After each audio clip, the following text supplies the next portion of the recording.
All right, so welcome, Iona and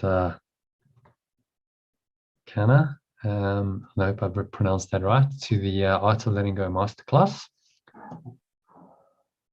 I'll be guiding you through this for the next couple of hours. So settle in. Just list some logistics, ask any questions as you go. If you've got any questions, you can put yourself on mute. Just put up a hand, or you can unmute yourself. You have control of that and ask at any point. So without further ado, let's get into it. This is really all about how to let go and find your flow, as you can see from the subtitle there. It's about letting go and finding your flow, but this is the full title. So how to master the art of letting go of any stressful thought or emotion in a matter of minutes, and find authentic happiness, fulfilling flow, higher purpose, and ecstatic well-being to thrive through adversity in these turbulent times in which we live, by tapping into the transformative power of 7 ancient spiritual techniques. So there's a bit of unpacking there to do, which I'm going to spend the next little while doing. So I think to start with, what would be a good idea is if we do some breathing, just to start off the session. Now would be a good time to ring the bell, actually. Candles in the background. So we'll do a little 10-minute breathing exercise, just to kind of settle ourselves and connect in.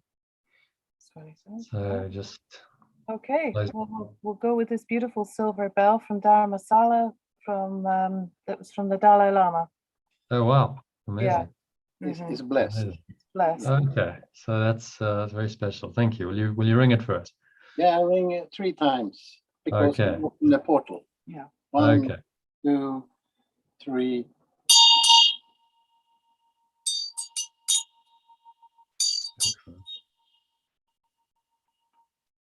So just settling into a nice meditation posture, closing your eyes, sitting comfortably with your feet shoulder width apart, cup your hands in your lap, keep your back straight, close your eyes. And you're going to start off with a nice deep breath in through the nose. Notice how the stomach pushes out. So this is diaphragmatic breathing. Stomach rises first, then the chest.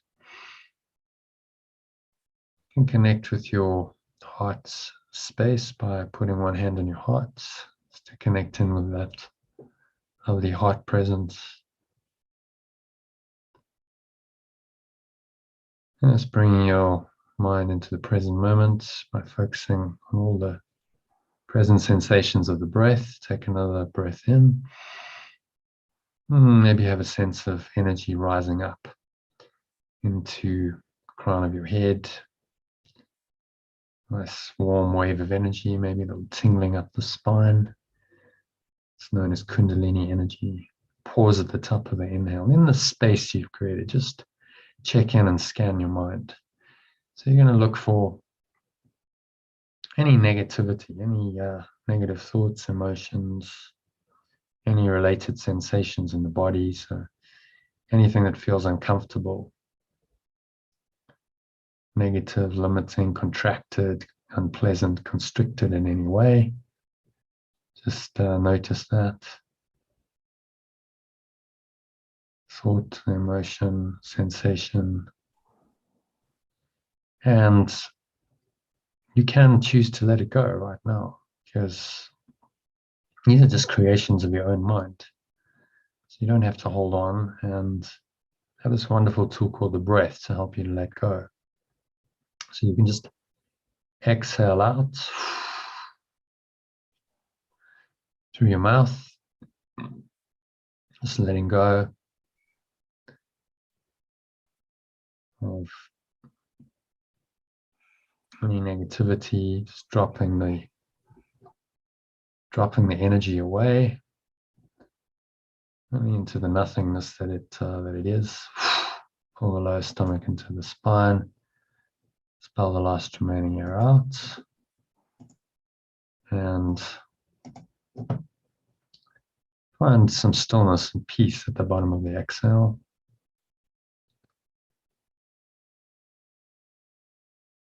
And the gap between breaths, you can find a gap in your mind, in the thoughts, in the words. And it takes you into a deeper space in your mind. So now just for about 10 breaths. Let the breath take you deeper into that quiet inner space, just breathing in and out through your nose. And as you do that, just observe how the stomach rises and the chest rises, and there's a subtle flow of air in through the nostrils. And you exhale, the air flow out of the nostrils. Notice how the chest and the stomach suck back in. Pause at the bottom of the exhale and then repeat the process. Just nice, deep, slow, rhythmical breaths. So you know where else to go, nothing else to do. Just breathe, observe the breath. Be completely present to the sensations of the breath. Then you should find a quietening in your mind. Thoughts still. The mind becomes quieter and quieter with each passing breath.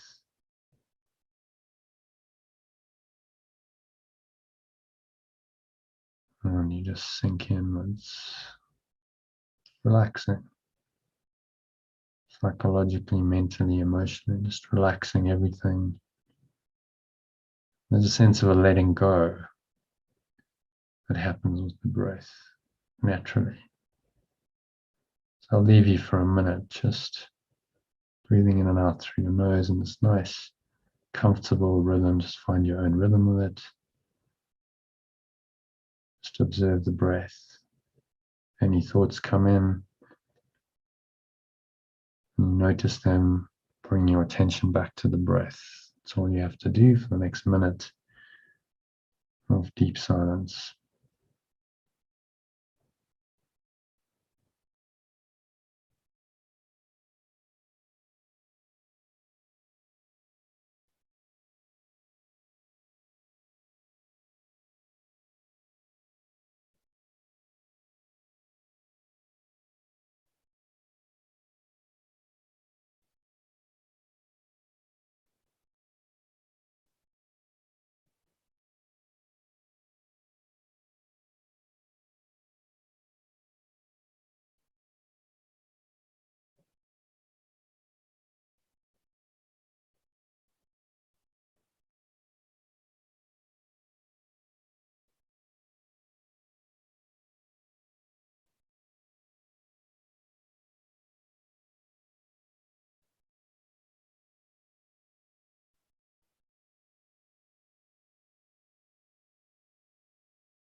And so just gently coming back.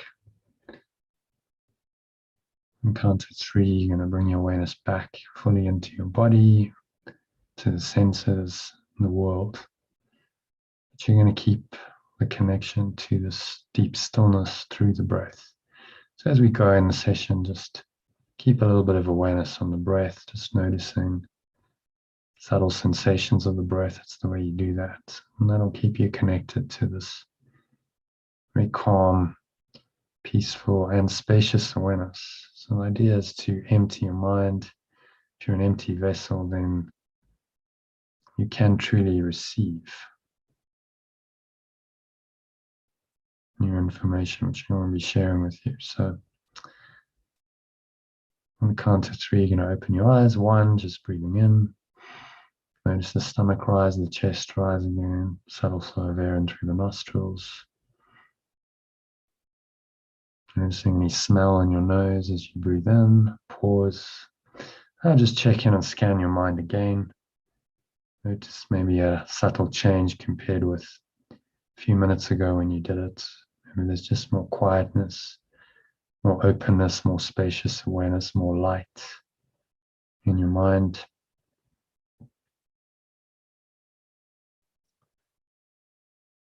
And so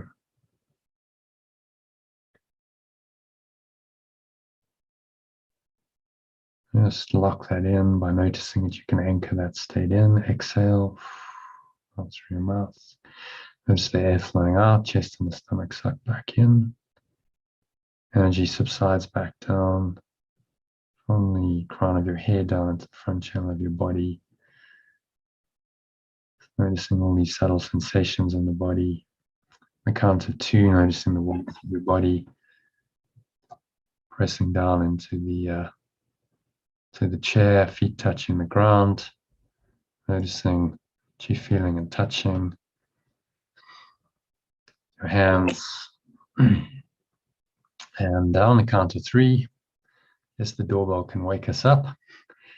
Coming back, opening your eyes, and just looking around. Or maybe noticing a subtle change in the quality of what you see, just more peace. And the idea is to stay in this nice, calm, relaxed awareness for the rest of the session, and just allow the information to permeate into this empty vessel that you've created. So let me just say hello to Rudolph. Hi, Rudolph. Hi, Can you hear me? Yes, I can. Okay, excellent. Welcome. I didn't actually see your booking. How did you come to join? Did you get an email from me? Yes, I had a booking. I got a link and everything. Yeah. Oh, really? Okay, I didn't see it in my system. Did you do it under another name? No, my full name is Gottlieb Rudolph. Oh, have you just done it then in the last hour or something? Say again? Did you just book in the last hour or so? No, I think about 2 days ago. Oh, really? Okay, that's interesting. I didn't see you in my system. Maybe you were already in there. Are you on my mailing list? Yes, I received your mails. Okay, so that's why I didn't, because normally it actually gives me a notification. Anyway, you made it in, so welcome. You haven't missed very much. We just did a little breathing exercise to just kind of center ourselves and connect in and create some space to receive this. So you've missed very little. So that's the first kind of point of the masterclass done. Done a little breathing exercise, which is very powerful. Just doing that on its own is a powerful meditation technique you can incorporate into your daily life. Then secondly, I'm going to be talking about one secret skill that you need to master to allow your life to work miraculously. So in all my journeying and learning, we've been through many different teachers and teachings, and there's lots of information out there. As you know, there's many people who say, well, there's seven. That's 7 habits of highly effective people, and 10 things you need to master. And in the end, it boils down to one, what I call a secret skill, because it's just really unknown. Most people won't tell you that this is the one thing that you need to master to really allow your life to work miraculously. And I'll explain what that word miraculously actually means. I'll talk about the 4 life-changing benefits of doing this.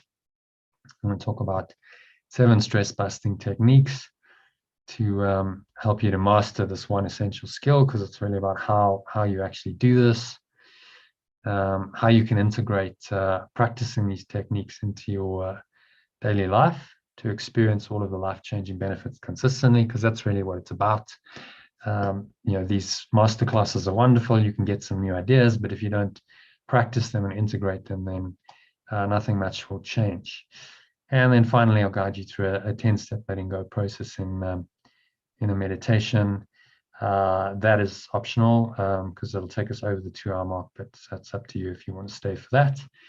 And we'll have any questions. I might actually just switch that order, do the questions first. So that's a little structure and overview, just a bit more about the 10-step letting go process.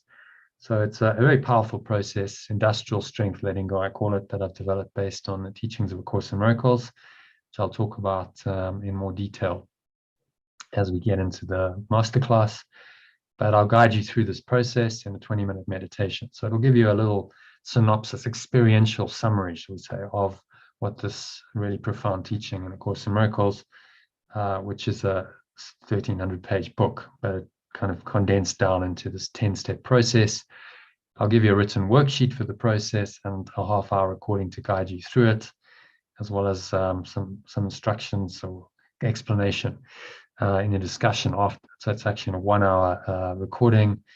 Chance to win a 30-minute online breath coaching session with me. Well, there's only 2 of you, so you've got a 50% chance of winning if you stay until the very end. So if you stay and you do the 10-step letting go process, then you qualify for all of that. And it'd be my great pleasure to give it all to you, and one of you will get that online breath coaching session with me. Okay, so preliminaries over, introduction's over. So let me ask you a question, and you don't have to answer this, it's a rhetorical question, but just pause and think about it a bit. Why are you here today?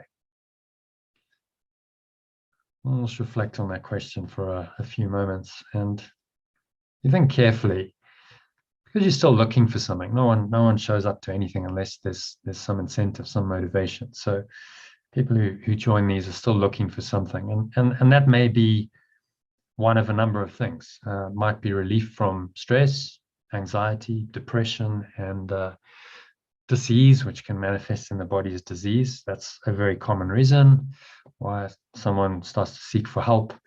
Related to that, it might be better health, or your health might not be terribly bad. You want to improve it. Health and well-being, fitness, and so on. More wealth, that's a very common reason why people are looking for some answers. Better relationships, that's a major one. Overall, better quality of life and lifestyle. And there might be others. That summarizes quite a few of the reasons why people join these kinds of masterclasses.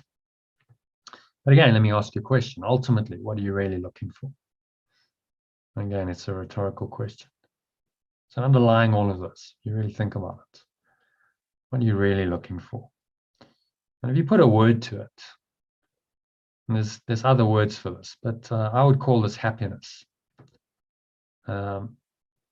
We think that all these things are going to make us happy or happier, and so we pursue them.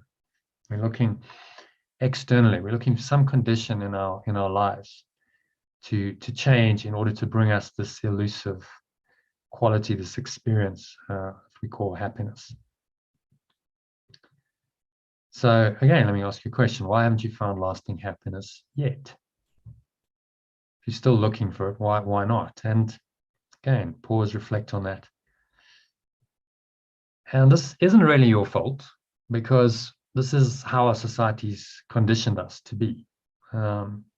We've all been taught to look in the wrong places. So we've been taught to look outside ourselves for happiness, taught to look in a relationship, another person, in status that the world can offer, in money, in material possessions, and various other places, all outside of us. These are the goals the world sets up for us. And unless we know better, that's how we get programmed. We get conditioned to believe that this will actually make us happy. And then usually sometime in the middle of our lives, we start to go, is this actually working? Am I really happy? I've done these things, and I may have achieved some of them, but I'm still missing this magical quality called happiness. And so we start to question this program, and I'm just going to talk about the program of the world briefly, because it tells us that if we look like this, if we have fit, healthy, sexy bodies, then their happiness lies there. And these images are bombarded.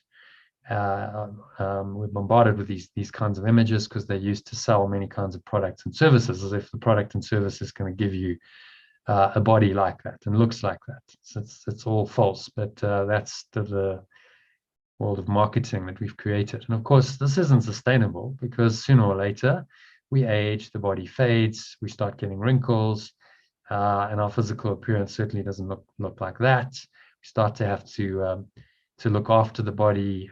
Disease and problems come in. You see the woman taking tablets, and so even if you have that amazing body for 10, 20, 30 years, it's not a sustainable source of happiness, because it's not going to last.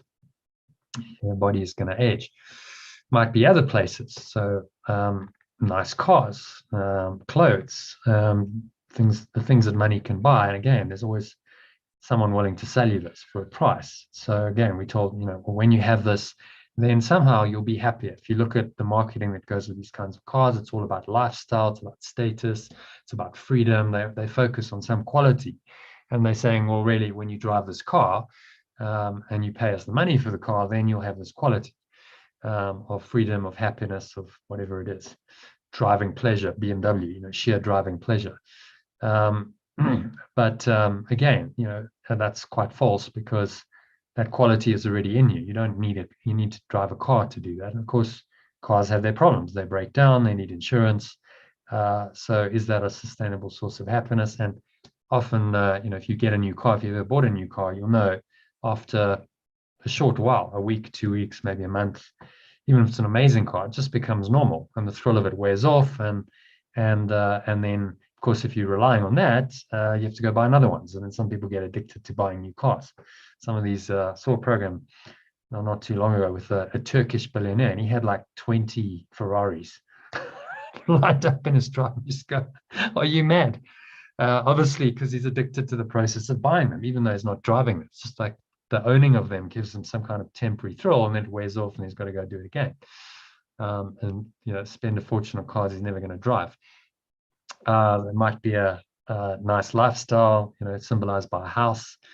But again, if you look at a lot of the lives of the rich and famous celebrities, if you ever look at the covers of these popular magazines, you'll see often they're not very happy. They have their own difficulties and dramas. They might be living in a house like that, but they've got all kinds of dysfunctions they're dealing with, addictions, relationship troubles, financial troubles sometimes they get themselves into. So that a house like this certainly doesn't guarantee happiness, as the lives of these rich and famous people testify. And of course, houses can burn down. It's all temporary.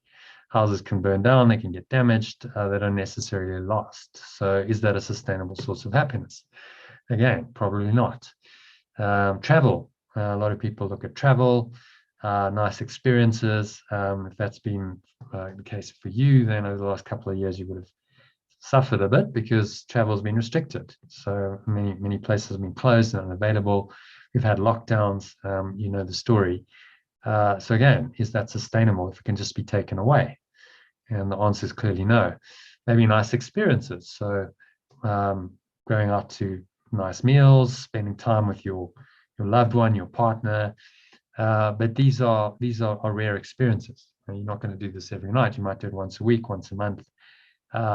If that's the source of your happiness when you don't have it, then you kind of feel lacking. And then, of course, you feel the need to repeat it. And this leads to pleasure-seeking behavior. Again, you're looking outside of yourself for some kind of happiness. And these experiences don't offer a sustainable source of happiness. You might enjoy them while you're experiencing them. There's nothing wrong with that. But don't make them a source of lasting happiness. And of course, we know if a special relationship goes wrong, what can happen? It can cause great unhappiness. We've probably all been there in relationships, and it's not a very, very happy state when we're arguing with our special partner. We just feel like the world couldn't be worse sometimes. So again, is that attachment to that person? If you're relying on another person for the happiness, is that a sustainable source of happiness? And clearly the answer is no. You might be looking to books. Now, I've read many of these books, but is happiness there? No, happiness lies within you. The books might help you to find some happiness within you and connect with it and sustain it. And but reading more and more of these books ultimately isn't going to get you there. You have to apply them, and just reading one of them and applying will probably do the trick. You don't need to read 100, because there's some profound wisdom in it. So again, you can get sucked into just reading, searching. I'm looking for the answer in the next book, and it's not there. And you're not really looking within. You're looking outside of yourself. I've been to these kinds of seminars. This is a guy called Tony Robbins. probably the world's leading motivational speaker. I went to one of his seminars in London. It looked exactly like that, actually. 4,000 people, all going crazy. He knows how to manipulate the emotions, so he's taking them up, he's taking them down. He's going crazy. And I was like, okay, is this a sustainable source of happiness? It's excitement, there's energy, but is this going to last? Monday morning, when people face their lives again, what's going to happen? Or they're just going to sink back into their problems. Maybe they'll be on a high for a while. But again, and I spoke to some people who'd been like 7, 8 times. So they're looking to the seminar to give them the buzz and the high, and then what happens afterwards? Are you actually applying anything that you learned and making this into something sustainable? Drugs, pills, substances, a lot of people seek for happiness there. And the result is addiction, and addiction leads to a lot of suffering. If you've ever experienced it yourself, or you know people who have, you'll know that this is not a sustainable source of happiness, because it's really just short-term high, short-term quick fix, and then literally, and then you feel worse than ever, and then you've got to have the drug or the substance. So that's clearly not going to work. Some people do years of psychotherapy. Now, psychotherapy can be a useful tool if it's used correctly, because it's a way to look at your mind. But too often it just becomes, well, I just go to my psychotherapist every week, and I've done that for 10 years. And sometimes people and patients can develop codependent relationships with psychotherapists. Of course, all these things cost money. Whenever you look outside of yourself for a solution, there's usually a price tag to it, because someone is offering a product or service, and you have to pay the money. So money has been invented by our society to give a form and a means of this external searching that we're told is going to deliver us happiness.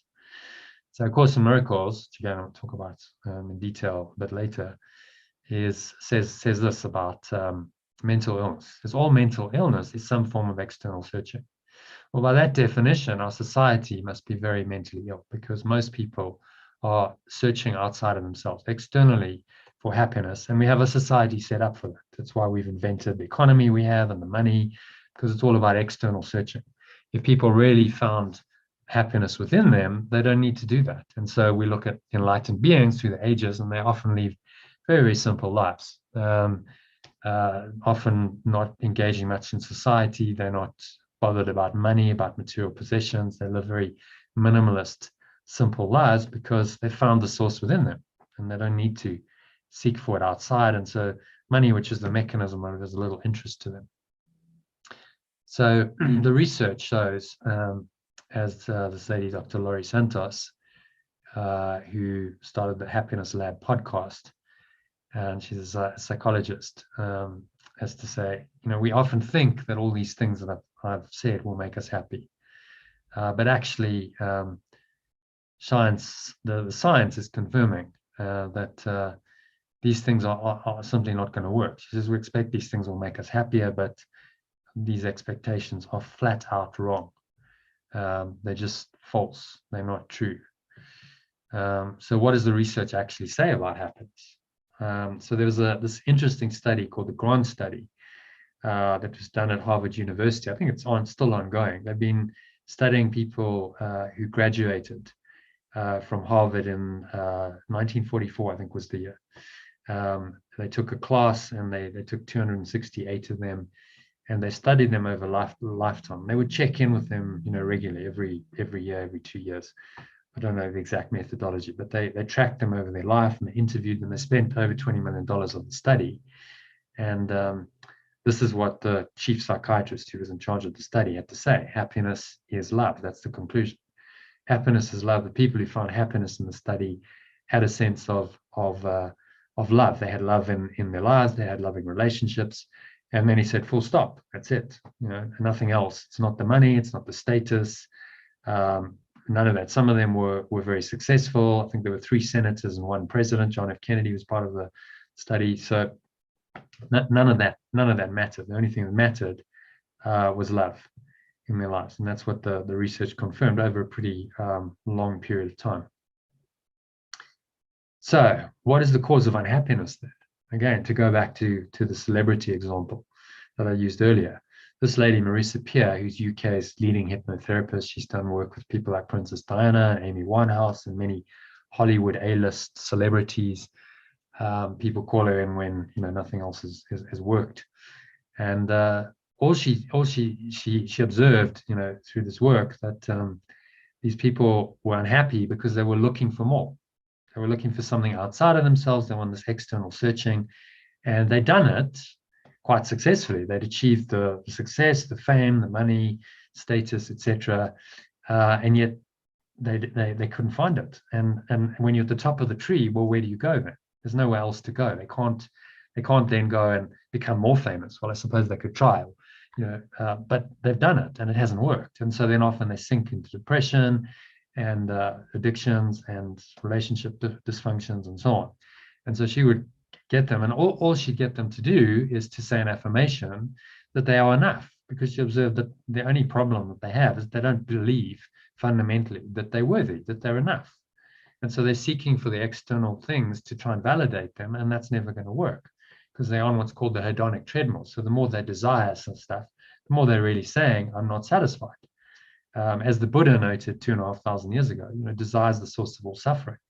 And that insight remains as true today as it was then, as evidenced by her experience with celebrities. These people desired this, they went after it, they actually succeeded in our society's terms, their successes, and yet often they have really broken lives, and there's a lot of dysfunction, a lot of unhappiness, because they're on the desire treadmill, and there's no deeper inner connection. They're not feeling that they're enough. So as she says, when you know and believe you are enough, you don't need more. But when you feel and believe you are not enough, you will always want more, and you'll never be satisfied, because once you get one thing, then your mind tells you, oh, well, I'm still not satisfied. I need something else, and it's never ending. Where does it stop? How many fancy cars is enough? How many pairs of shoes? I mean, I know there's women who've accumulated like 1,000 pairs of shoes. It's crazy. You can't wear all of them in 3 years. So these kinds of dysfunction happen when people are just looking externally. I actually went to a funeral of my great uncle, my uncle's wife, and she had all this jewelry that they laid out. I mean, just tons of it, like so much, and said, look, take whatever you want. And sort of makes you wonder, because there's all this jewelry, all the stuff she's accumulated. Now she's gone. We scattered her ashes. That's all that's left of her body. And you go, well, what was the point of all that accumulation? Did it actually make her happy? One wonders. So again, if you look to some of these spiritual principles around what is the cause of unhappiness, related to the idea of seeking externally and desiring, is this idea of stress. So stress is the perception of some form of external threat. This is according to Deepak Chopra, but it could be a quote directly out of A Course in Miracles. All stress is the perception of some form of external threat. So as long as you're looking at outside of yourself, you're desiring something outside of yourself, what happens is you open yourself up to fear, because now the external world can make you fear. And just your expectation of your expectations not being met can make you fear. So it's all perceptual. You have an expectation, you set it up in your mind, then you fear that expectation won't be met, so then you'll be somewhat lacking, and now you've just created stress in your mind. That's got nothing to do with reality. It's all just made up in your mind. So all of our stress really comes from our expectations that we think are not being met, or that we think what won't be met, or worry is some form of expectation not being met. And that leads us directly into fear. So then we see that desire, or craving as the Buddha called it, and fear are absolutely two sides of the same coin, of this external searching for some kind of fulfillment and happiness. So we've looked at the causes of unhappiness. What's then the key to happiness? And again, let's look to A Course in Miracles for the answer, and you'll find the answer in many other spiritual teachings, but this is as clear as it gets. And he's saying mental health is simply inner peace. So searching is external searching is a sign of mental illness. Mental health is a sense of inner peace. So it doesn't matter, in other words, what's going on outside of you. These lacks of love that you might perceive outside of you, and the world is full of them. We encounter them often on a daily basis. People behave in ways that are not loving. The world is not a particularly loving place. You look at what's happened over the last couple of years. And yet, if you can find this inner peace that's not shaken by these appearances of lack of love, then through your own miracles, through your own connection with this inner peace, this place within you, you can actually correct the external conditions which proceed from a lack of love in others. So you can actually be what we call a miracle worker in Course in Miracles terms, and you can be a very positive influence on others just by maintaining your own inner peace, no matter what. Again, the hallmark of enlightened beings is that they're able to do this. They're able to maintain their core, their centeredness, their focus, and their inner peace, no matter what is happening externally, because they're rooted in it within, and they realize that nothing external can actually give them that. So happiness is really not a goal in itself. It's a butterfly, which when pursued is always just beyond your grasp, as this quote from The Golden Key to Prosperity and Happiness says. But if you sit down quietly, it may come and alight on you.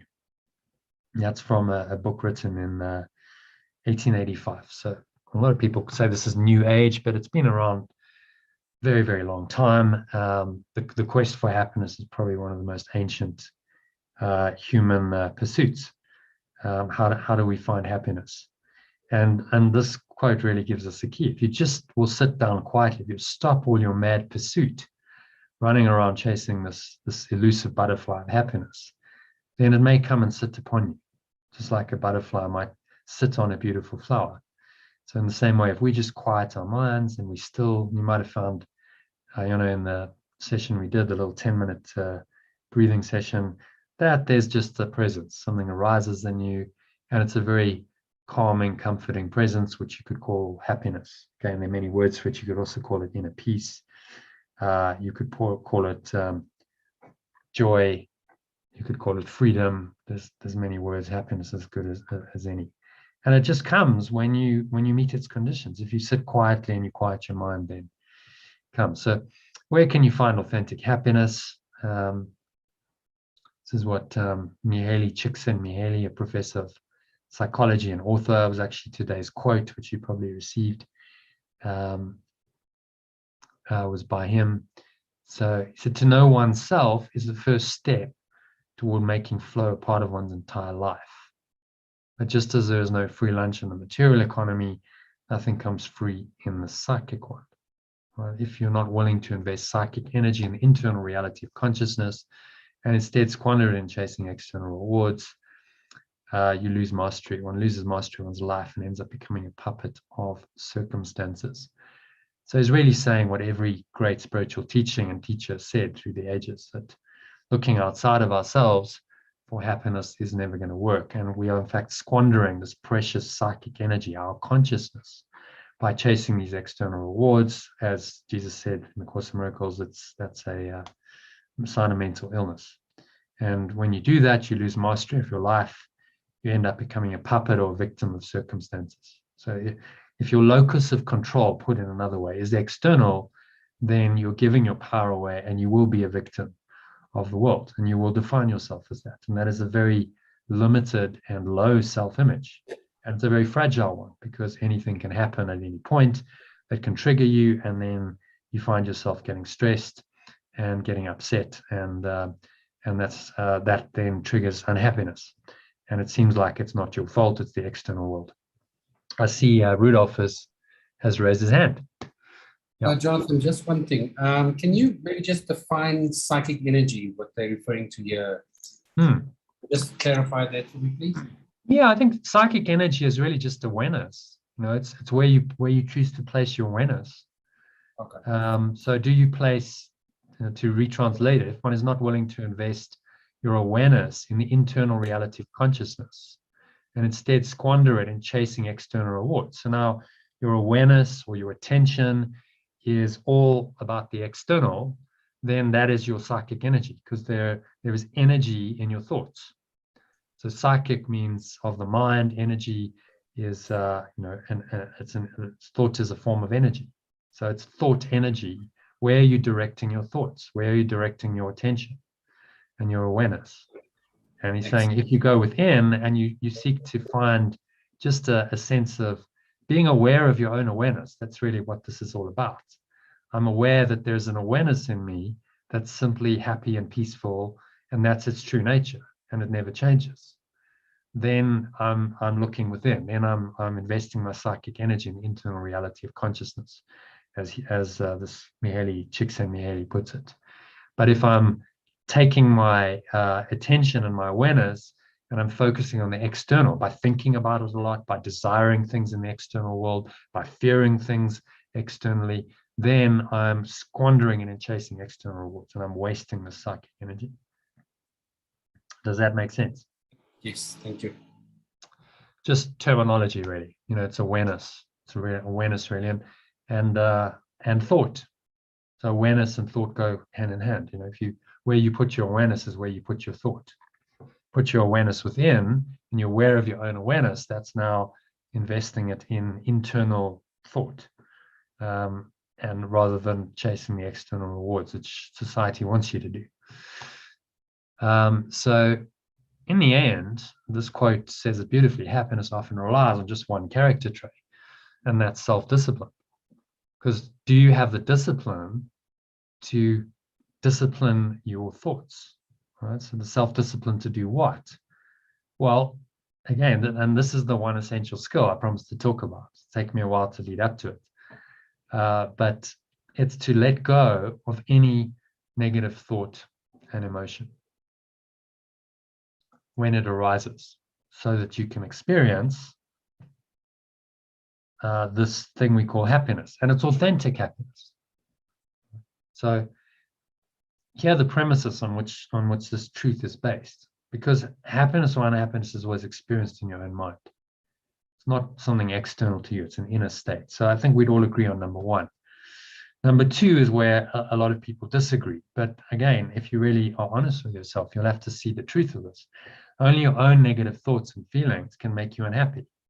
It's not about anything else outside of you. Something could trigger those, but then it's your perception of the external event or circumstance or person, behavior, whatever it happens to be, that causes you to feel unhappy. So it's your own negative thoughts and feelings in response to things that make you unhappy.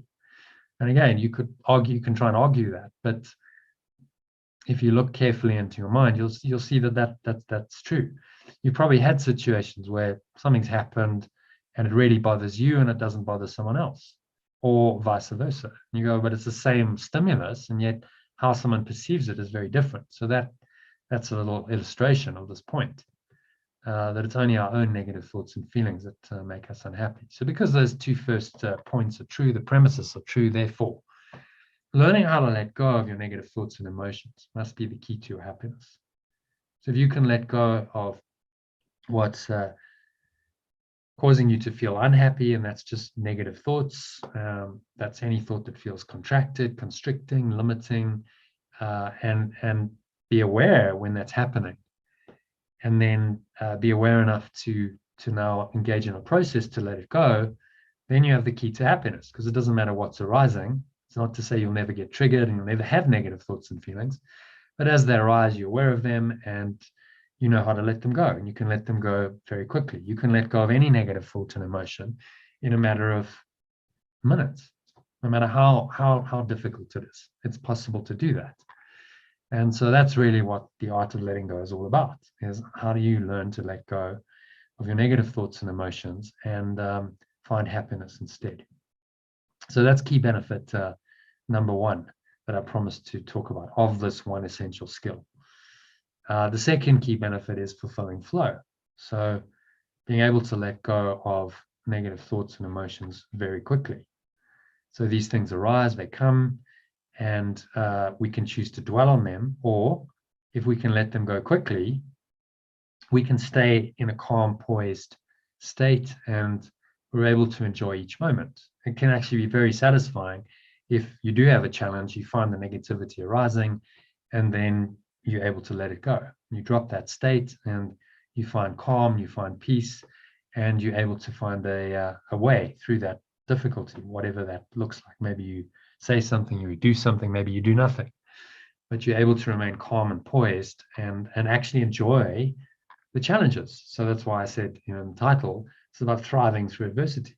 So the negative actually gives you the opportunity to let it go and experience a deeper level of joy, and engage in positive and effective action to respond to any situation appropriately. So if you're in this right state of mind, you've let it go, you're able to remain calm and poised, you're actually enjoying the moment, you will tend to respond much more effectively and much more positively to any situation. So it'll be an appropriate response, and that response then is much more likely to deal with the situation effectively than a negative response. So you might have been aware from your own life, if you respond negatively, if you get upset, if you're fearful, if you're angry, generally it doesn't lead to a good outcome.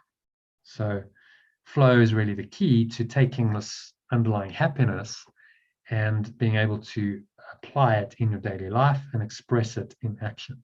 So that's key benefit number 2 of this mastering this one essential skill of letting go.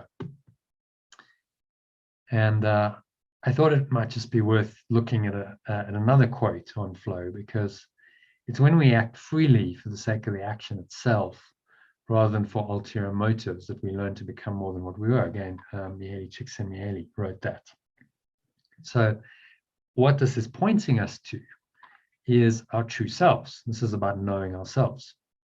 Know thyself is the ancient injunction at the Oracle of Delphi, and there's an inscription on that ancient Greek temple which says know thyself. So this is really the ancient call, every spiritual teacher and teaching, to know ourselves. And what Mihaly Csikszentmihalyi is saying is that this flow, this idea of acting freely without all of these ulterior motives. So that's related to the desires we talked about, the fears, the expectations of the ego. If we can drop all of that, then we can learn to act freely. And as we act freely, we learn to become more than what we were. Actually, this was my quote for today. So you might have seen it this morning in my WhatsApp or email message. So very profound, saying, by living in this flowing state, we connect more and more with who we really are. And this leads directly into the next key benefits, which is higher purpose and ecstatic well-being. So authentic happiness, without that, without being able to let go and find authentic happiness, very difficult to find flow in any aspect of our life, never mind every aspect of our life. And we have a healthy, meaningful, extraordinary, ordinary life filled with miraculous experiences and results. So if you can live happily and you can live in flow, you can be calm and poised even in the face of difficulties, you can let go of your negativity. It opens the way for this really healthy, truly healthy, mentally healthy, physically healthy.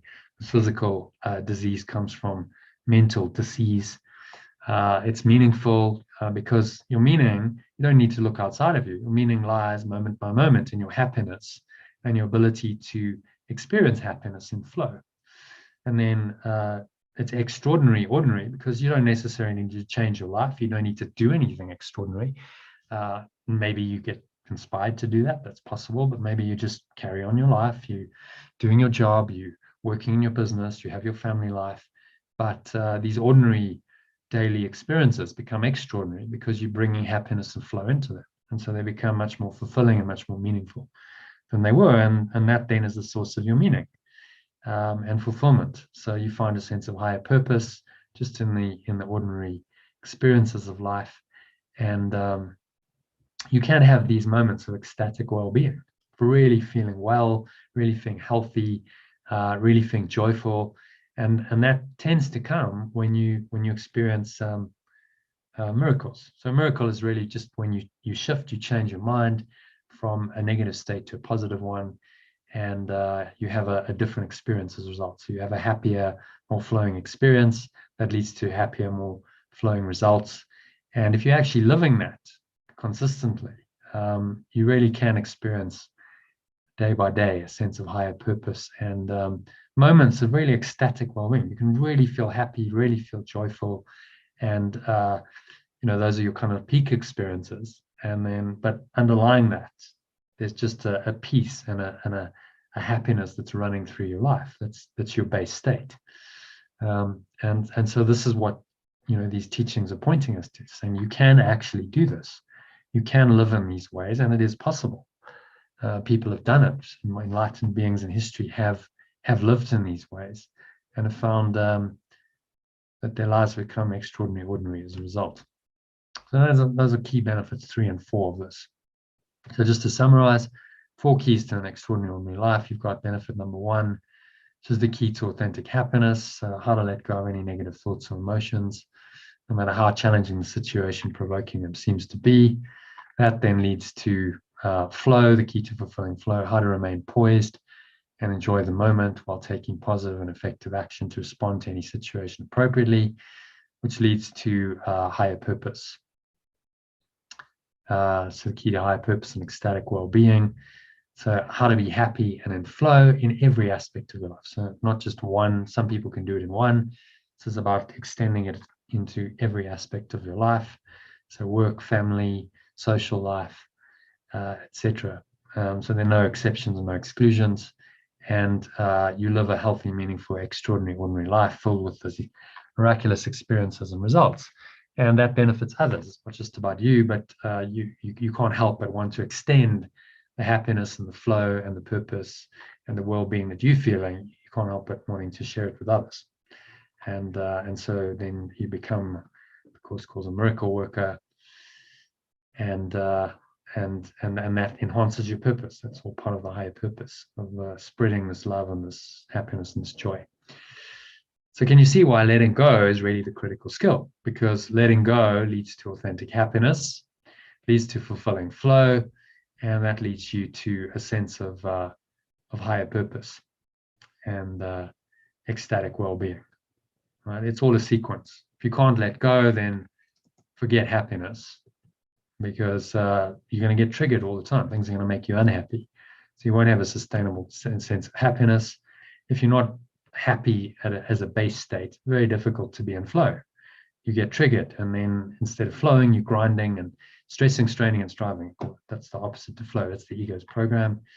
And without the fulfilling flow, then forget fulfillment, forget a sense of higher purpose and ecstatic well-being. The best the ego can then do is say, well, one day when you get there, when you achieve this goal that I set up for you, whatever that may be, you make more money, you get a promotion, it's something external, then you'll feel better. And that's, the classic trap we've just been in. That's not a sustainable source of happiness. That's in fact how people burn out, because they're seeking, and then they're just never finding it. It's this eternal quest and never finding the happiness because they're looking in the wrong place. So I hope you can see why letting go is absolutely the critical skill. So that leads you into another question, which is, how can I learn to let go and find my flow? Because this is about making it personal. So how can I do this? Well, learning new information is often necessary, but it's not a sufficient step for a true transformation of mind to happen. So in my experience, there's 2 ways to do true transformation, and I'll go through both of them. The first one is through intense pain and suffering. Okay? So you're forced to go within through that pain and suffering, and you're forced to break through suddenly to a new level of understanding and wisdom. And this isn't probably an element of any transformation. It has to be some kind of pain or suffering. Otherwise, why would we look elsewhere? Why would we look for an answer? But intense pain and suffering can lead to a breakthrough experience. So someone like Eckhart Tolle had that experience. If you've read his book, The Power of Now, he talks about it in the preface, where he just suddenly woke up. He was lying in bed one night, very deeply unhappy, and he got to the point where he just couldn't stand anymore. He says, I can't stand myself anymore. And something just sort of triggered him, some awareness that there were 2 selves. There was an I, a true I, and a self that he couldn't stand, and they were different and separate. And then the energy of that just so intense that he passed out. He wakes up the next morning and it's like, whoa, the ego's just dropped away, and he's feeling really happy and really peaceful. And it took him years to integrate that experience and understand what happened. So that is one way, but he had to go through a lot of pain and suffering. He wasn't happy for 29 years of his life to get there. That's not a way I'd advocate. There's an element of it in everyone's awakening, but that's kind of just waiting for the pain and the suffering to wake you up, and you hope it will. Well, some people it doesn't. They just suffer and they suffer, and eventually they die.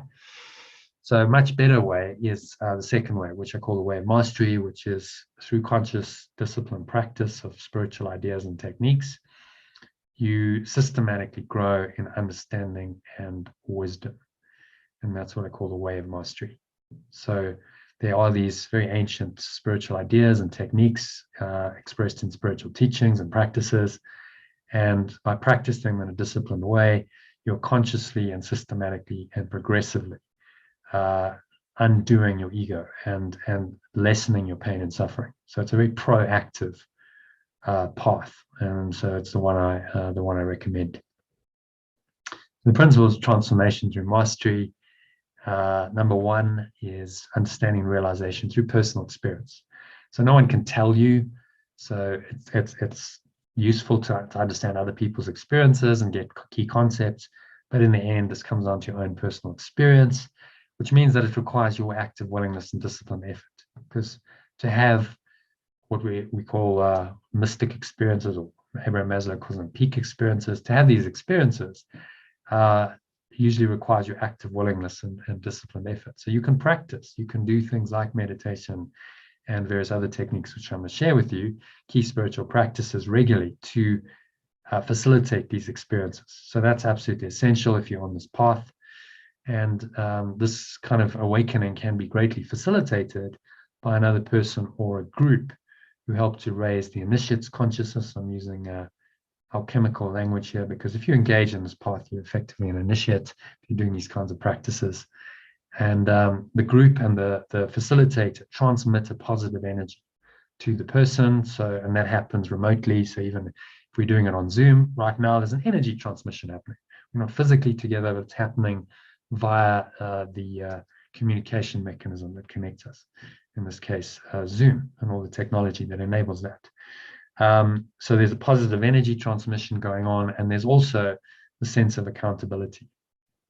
So it's really useful to be held accountable to a standard by a facilitator and a group. I've just had one lady sign up for the course, said, yeah, I want to be held accountable.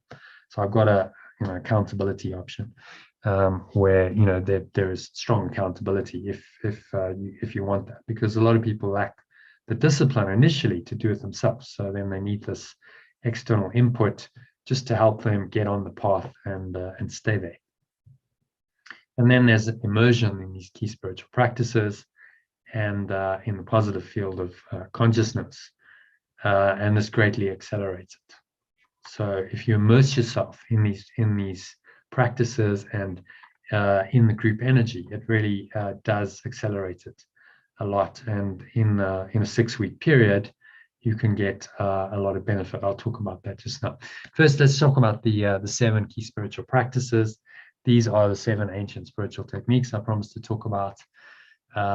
So they include number 1, breathwork techniques. We did a little breathwork. It's a very simple breathwork technique at the beginning of the session. You missed it, Rudolph, but you got an experience of Iona. So, and that incorporated 3 what we call limbs of yoga. So I'm referencing this to one of the most ancient spiritual teachings and practices for practicing this way of mastery that there is, and that's yoga. So it got formalized about 2,000 years ago. A guy called Patanjali actually wrote it down, but it had been a verbal tradition, an oral tradition for many thousands of years before that. So it's probably the world's oldest kind of spiritual / personal growth development path. And there are these 7 limbs that yoga identifies. So asana is just your posture. So just sitting comfortably. I said keep your back straight. Sitting, that's a posture. You set yourself up for the doing the practice. Then pranayama is literally breath control. So it's learning how to control your breath. And again, in that practice, we were doing a little bit of breathing. I was asking you to hold it for a bit. So there was a control element to it.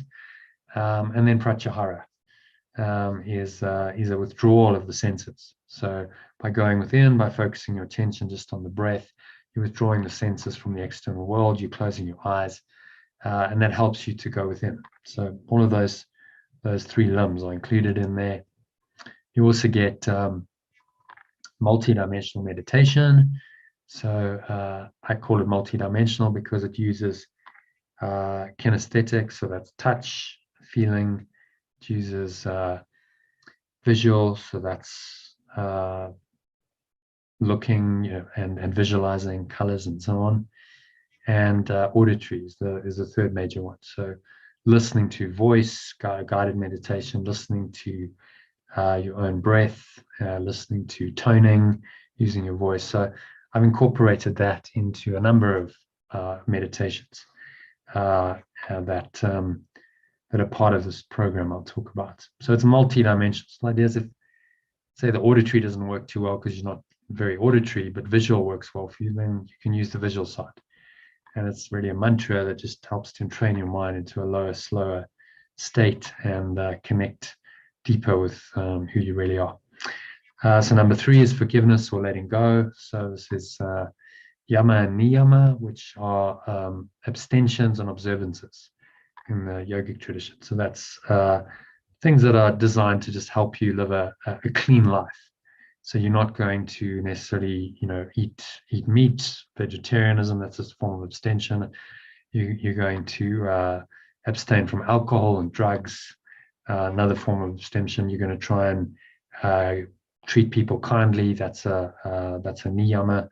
So there's observances and there's abstentions in there. And there's a sense of a letting go. So letting go of some of these habits, and also the idea of withdrawing the senses from the world. That's also a form of letting go, or as Course in Miracles calls it, forgiveness. I use the term synonymously. Number 4, fourth major thing is group discussion sessions. So this is really a modern version of study. Niyama, in the niyama limb of yoga, there's something called Fajiya. It's one of the 5 subcategories of niyama, and it really means study. Studying a book, a text. So in yoga, they would study something like the Bhagavad Gita or the Vedas, various written texts.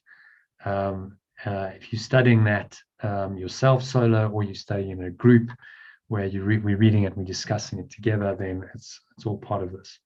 And that is very, very powerful, as I'll show you. In the group discussion sessions, we get a lot of great learning that comes through. And then reading and listening to spiritual texts. So that's also part of the same thing, Fajiya, part of niyama. So that's reading on your own. Fortunately, again, modern technology, we don't necessarily have to read, we can listen. So you could be driving or walking, doing whatever, and you can listen in. And if you're auditory, that could really work quite well for you and save time compared with reading, which requires more concentrated attention. And then fasting and abstinence, so that's yama, niyama, and also I would say pratyahara. Let's add that in. Pratyahara is withdrawal of the senses. So fasting means not just from food, although that is one part of it. It means abstaining from things that are habits that are not good for you. So for instance, toxic habits like smoking, drinking, recreational drug use, whatever else is a negative habit. It's about letting that go, and in that there's a freeing of the mind. That's why in some of the traditions, Catholic tradition, they've Lent, you give up food, you fast. In the Muslim tradition, they fast for a month during the day. It's all part of this sort of idea of letting go, to connect more deeply with your inner self, withdraw the senses from the world. And then finally, there's an end-of-day reflection. So reflection is a little bit different from meditation because it's more about contemplation. In the Christian mystic tradition, they call it contemplatio, contemplation. It's really just sitting and quietly and then thinking, but in a very kind of reflective way. So I call it reflection. It's the same thing, really. And that's a great way to end the day. So you just do a little reflection. I give you 4 questions, listening to a little track that takes your mind down into an alpha state. And that incorporates asanas. So you've got a posture, pranayama. So that's some breathing. We do pratyahara, withdrawing the senses, again, closing the eyes and going within. And dharana, which is a sense of focus. Dharana, I didn't actually mention those. I think I skipped over those in multidimensional meditation. So let me cover them now. Dharana is this idea of focused meditation. So you focus on some single object. It could be a candle flame. It could be a word that you say to yourself, a mantra. It could be your breath. And that focuses the mind. So instead of many things going on in your mind, you come into one pointed focus. That's the start of then a deepening into a meditative state, which in the yogic tradition they call dhyana, which is like a deep awareness of awareness, really. That's what dhyana is. You become aware of just awareness as it is. There's no thoughts. The need to focus on a single object drops away. That was just a tool to get you there.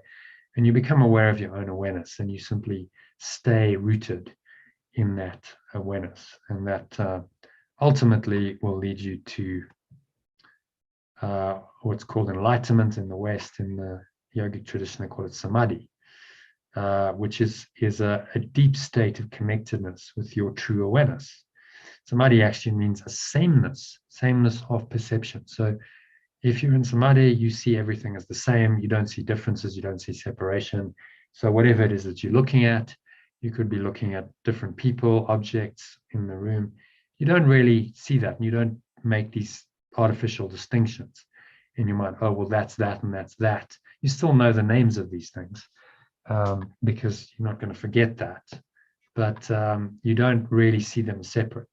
So life starts to come to this sort of there's a unitive awareness. You see that underlying everything, there's this one awareness, this what I call pure formless awareness, which is your awareness. And so that goes with you wherever you go, and you start to become more and more rooted in that. And the external world holds less and less attraction for you, and it doesn't have the power now to take your awareness out of this unity consciousness and take it into desire or fear or any of the other lower emotions that the ego likes. So enlightenment is not just sitting and blissing out, although that can be part of it, and it can be very, very blissful, but it's actually living in this enlightened state. Jesus put it like, he said, being in the world, but not of the world. That's the enlightened state, and that's the Samadhi state.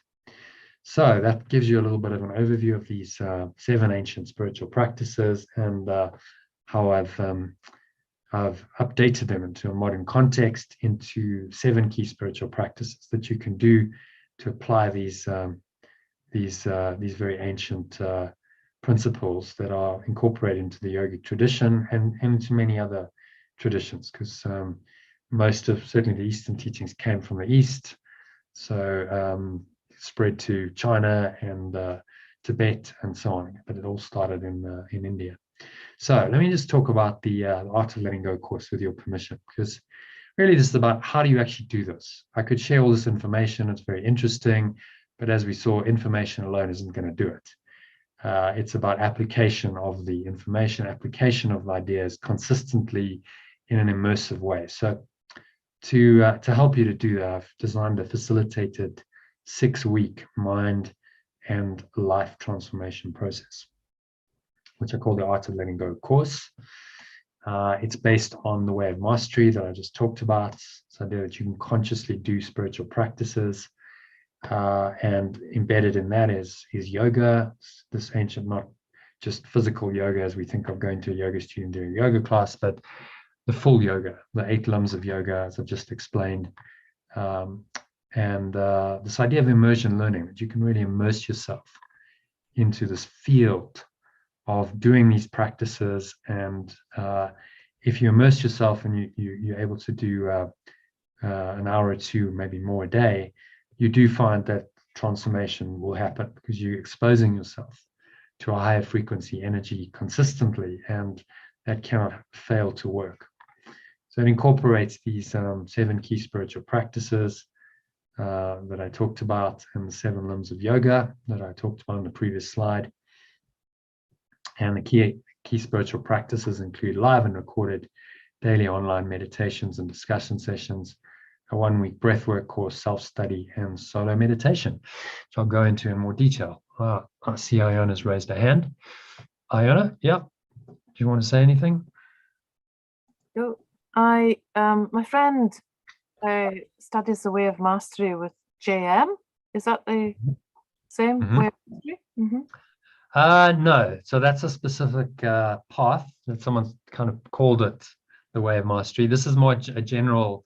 The Way of Mastery is any spiritual path where you are engaging in conscious spiritual practices to raise your consciousness and your awareness, rather than just sitting back and waiting for life to hit you over the head with a baseball bat, which is the way of the cross. So, well, I'll just kind of go and live my life unconsciously, and then whack, oh, that's really sore, and I'm really deeply in pain and suffering now. And then maybe because the pain's so intense, I kind of break through. And that can happen, but not a particularly predictable or proactive way to do it. So, so the way of mastery that you mentioned, it's a specific path. I'm aware of it. This is more generic. Anyone who's engaging in any kind of conscious spiritual path with practices is engaging in the way of mastery on some level. Just what level they take it to. Okay. Got it. That answers the question, yeah. So it's got no direct connection with that. Although no doubt some of the teachings are the same, some of the practices are the same because this stuff is universal. So they're drawing on the same sources, maybe.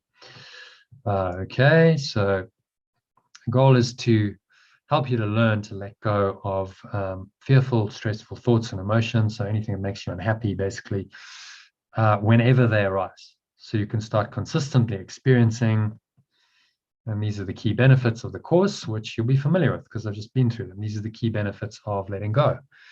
And given it's a course in mastering the art of letting go, these are the same benefits. So that benefit number 1 is authentic happiness, that you already know how to let go of any negative thoughts or emotions, no matter how challenging the situation provoking them appears to be. And instead choose to be happy. Because it really is that simple, and yet not that simple. Simple, but not that easy, should I say, to do. Because most people do not know how to let go. We're not taught it. It's not a skill that we ever learn. And so we've got to learn it at whatever age in life we are. How do we let go of all of this negativity, negative thoughts and emotions that really make us unhappy, no matter how challenging any situation provoking them appears to be, and choose to be happy instead? Because if you know how to do this and you do it, then it doesn't matter what's happening in the external world, you can be happy.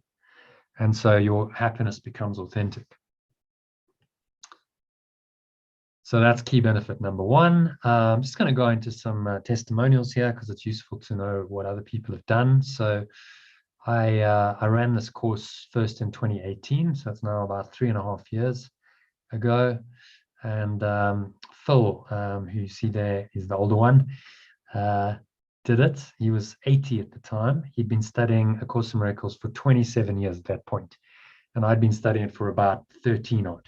So I was like, okay, I'm under a bit of pressure here, but it's not so much how long you've been studying; it's the depth at which you've been studying it, as revealed itself. So he said. The end of the course, I've learned more about the course in the last 6 weeks than the last 27 years of studying it, which was a great compliment. And he learned how to forgive truly after 27 years. And he had this experience that I'm going to share with you. But first, let me just talk about A Course in Miracles, because he's mentioned it and I've mentioned it a bit. So I'm going to take a little bit of a digression, but need to include this somewhere in the presentation. So, Iona, I know you're familiar with it. Rudolph, are you familiar with the book, A Course in Miracles? Yes, I am. You are, okay. Have you studied it actively? You're just familiar with it? I've actually started a couple of years ago and slowly working through it, yes. Okay, so then I'll kind of skip through this. You kind of know what it is. It's a text of about 670 pages. There's a 488-page workbook with 365 daily lessons, which is more the practice of the principles and philosophy in the text, designed to systematically train your mind how to let go of its negativity. That's what the course is all about, which he calls forgiveness. And that allows you to live in a miraculous state of mind. And to use our terminology that I've used tonight, that is flow. If you're in a miraculous state of mind, you're happy and you're peaceful, and then you're in a state of flow. There's also this manual for teachers, which is about 92 pages. That's additional guidance and clarification of terms in a Q&A format. The major components are the text and the workbook. So some people say, well, I've been doing the course and I've had people like Phil and another couple who joined last year who introduced you, Sue and John. They've been doing it for 15 years, but they'd only been doing the workbook. So that excluded the text, which is, as you can see, a large part of it, about 60% of it, and the manual for teachers. So, they're not really doing the full course there. So to do the full course, you need to do all three. And there's some other supplements that came later, which are included in the more recent versions of the course. So what is it? As you know, it was transmitted by Jesus to an American professor of psychology in New York City, named Helen Schuckman, between 1965 and 1972. How it came, I'll tell you the story because you might not know it. It came in a miraculous way. So in about April of 1965, she and her boss at the Columbia School of Psychology in New York, which is attached to Columbia University, were driving to another disciplinary hearing, which happened frequently. And he was pretty exasperated and annoyed. And so he turned to her and he said, there must be a better way than this. I'm tired of all the infighting and the conflict. Surely, there's a better way to live and to work. And Helen, who was his colleague and whom he'd had a lot of conflict with, agreed with him. He was quite surprised. Wow, she's actually agreed with me. And she said, I don't know what that way is, but I will help you find it. And so there was a meeting of minds. In that moment, there was a joining of minds in a common purpose, which transcended their separate interests. And so in course terminology, that was the Holy Spirit really coming into their minds and saying, right, I'm going to help you to join together and collaborate on this project. Very soon after, Helen began having various dreams, vivid dreams. She saw herself as a white priestess. Jesus featured in her dreams. She had a few other kind of mystical experiences. And then in October of that year, suddenly this voice starts speaking to her and says, this is a Course in Miracles, please take notes. So she's a bit freaked out. She's like not quite sure what's going on. So she phones Bill and he says, well, why don't you just do what it says, write it down, bring in your notes in the morning, we'll take a look at it. And if it's all gibberish and rubbish, we'll forget about it. And, just go with it. So she did. And the information was amazing. She brought in the next morning and said, well, just no disrespect, Helen, but this isn't from you. She said, yeah, I know it's not from you. It's just coming into my mind. It's like a dictation that's coming into my mind. And so what unfolded over the 7 years was this inner dictation, which dictated the entire Course in Miracles. This voice would just dictate to her. She'd write it down, type it up with the help of Bill the next morning. And over the course of 7 years, it was written and then finally published, edited, and over the course of the next few years and published in 1976. Fortunately, not under copyright. There was no copyright claim, so therefore there's no copyright on it, so it's freely available for anyone to read and use, and it's available on the internet, which is amazing. So what is it? It's a systematic mind training course designed to teach you a radically different way of thinking about and perceiving everything from a non-dual perspective. So that means not two. You don't see things as separate, as different.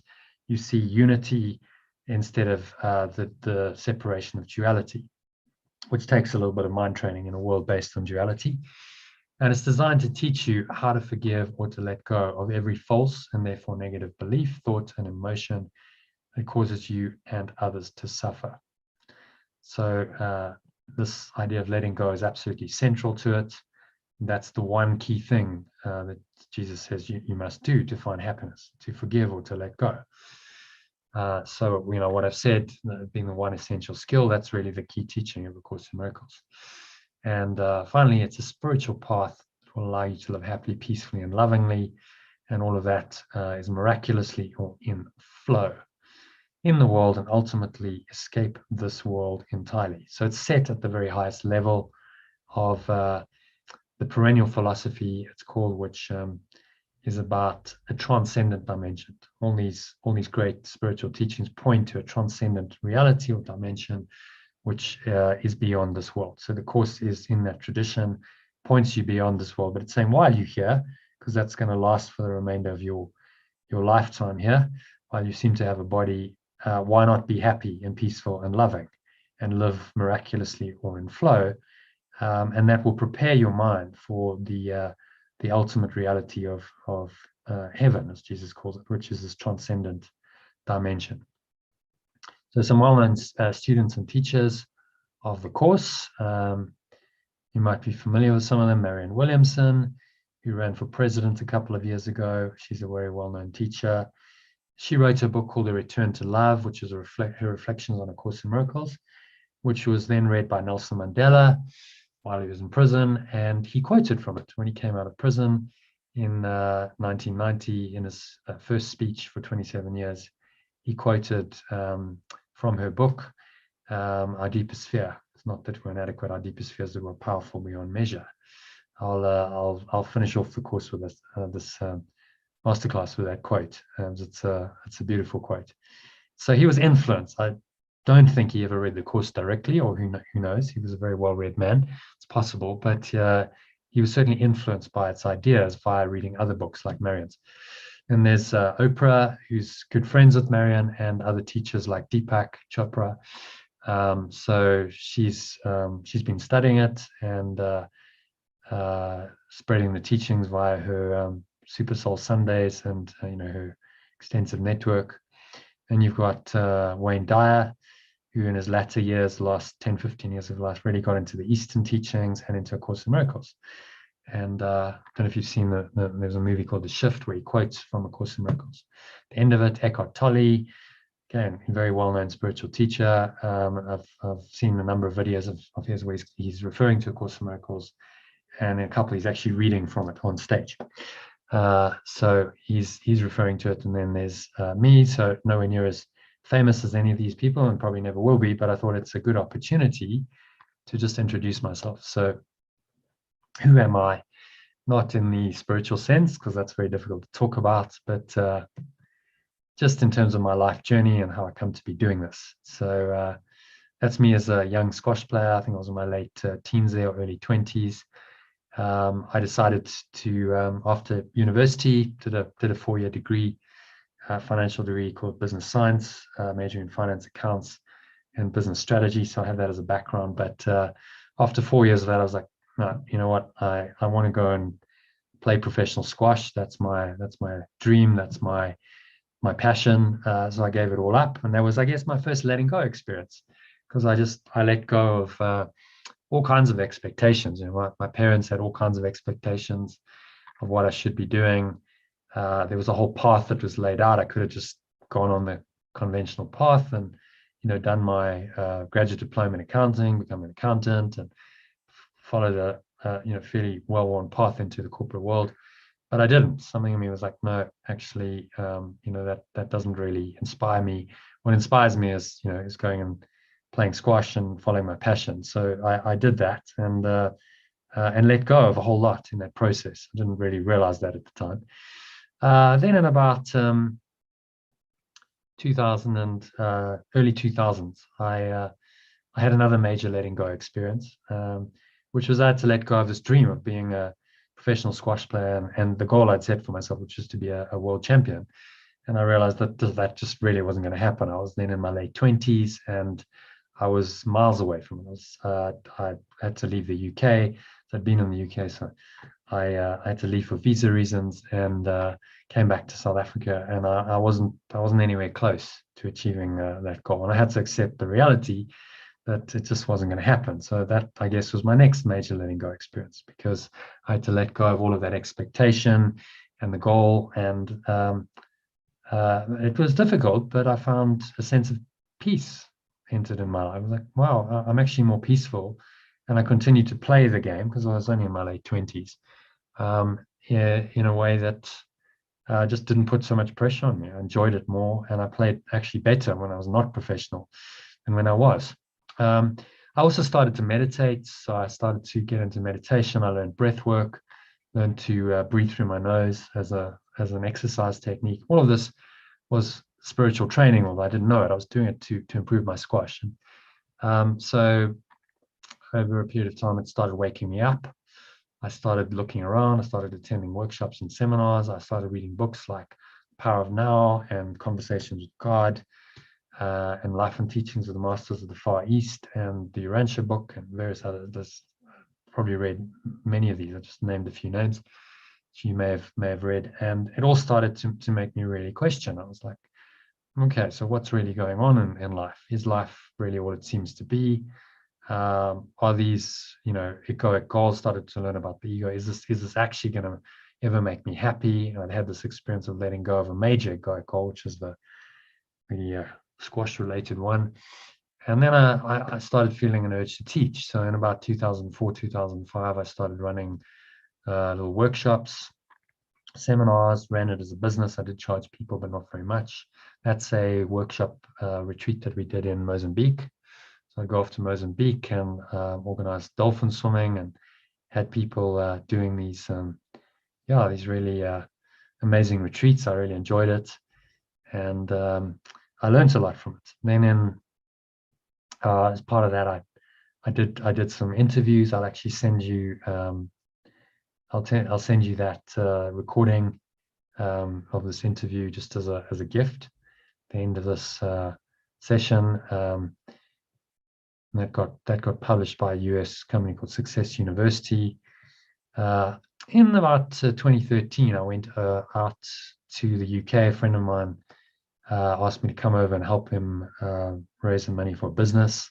It's a bit of a non sequitur, but something in me said, look, go, because I needed a change in my life. It's like, am I just going to keep doing these little workshops and retreats and so on for the next 10 years, or am I going to grow? And I wanted to, at that point, take the business online, and I wasn't quite sure how to do it. So I did that, and in the process met my wife. There she is, Deborah, then fiance. That's Oxford Street in London over Christmas, if I recall.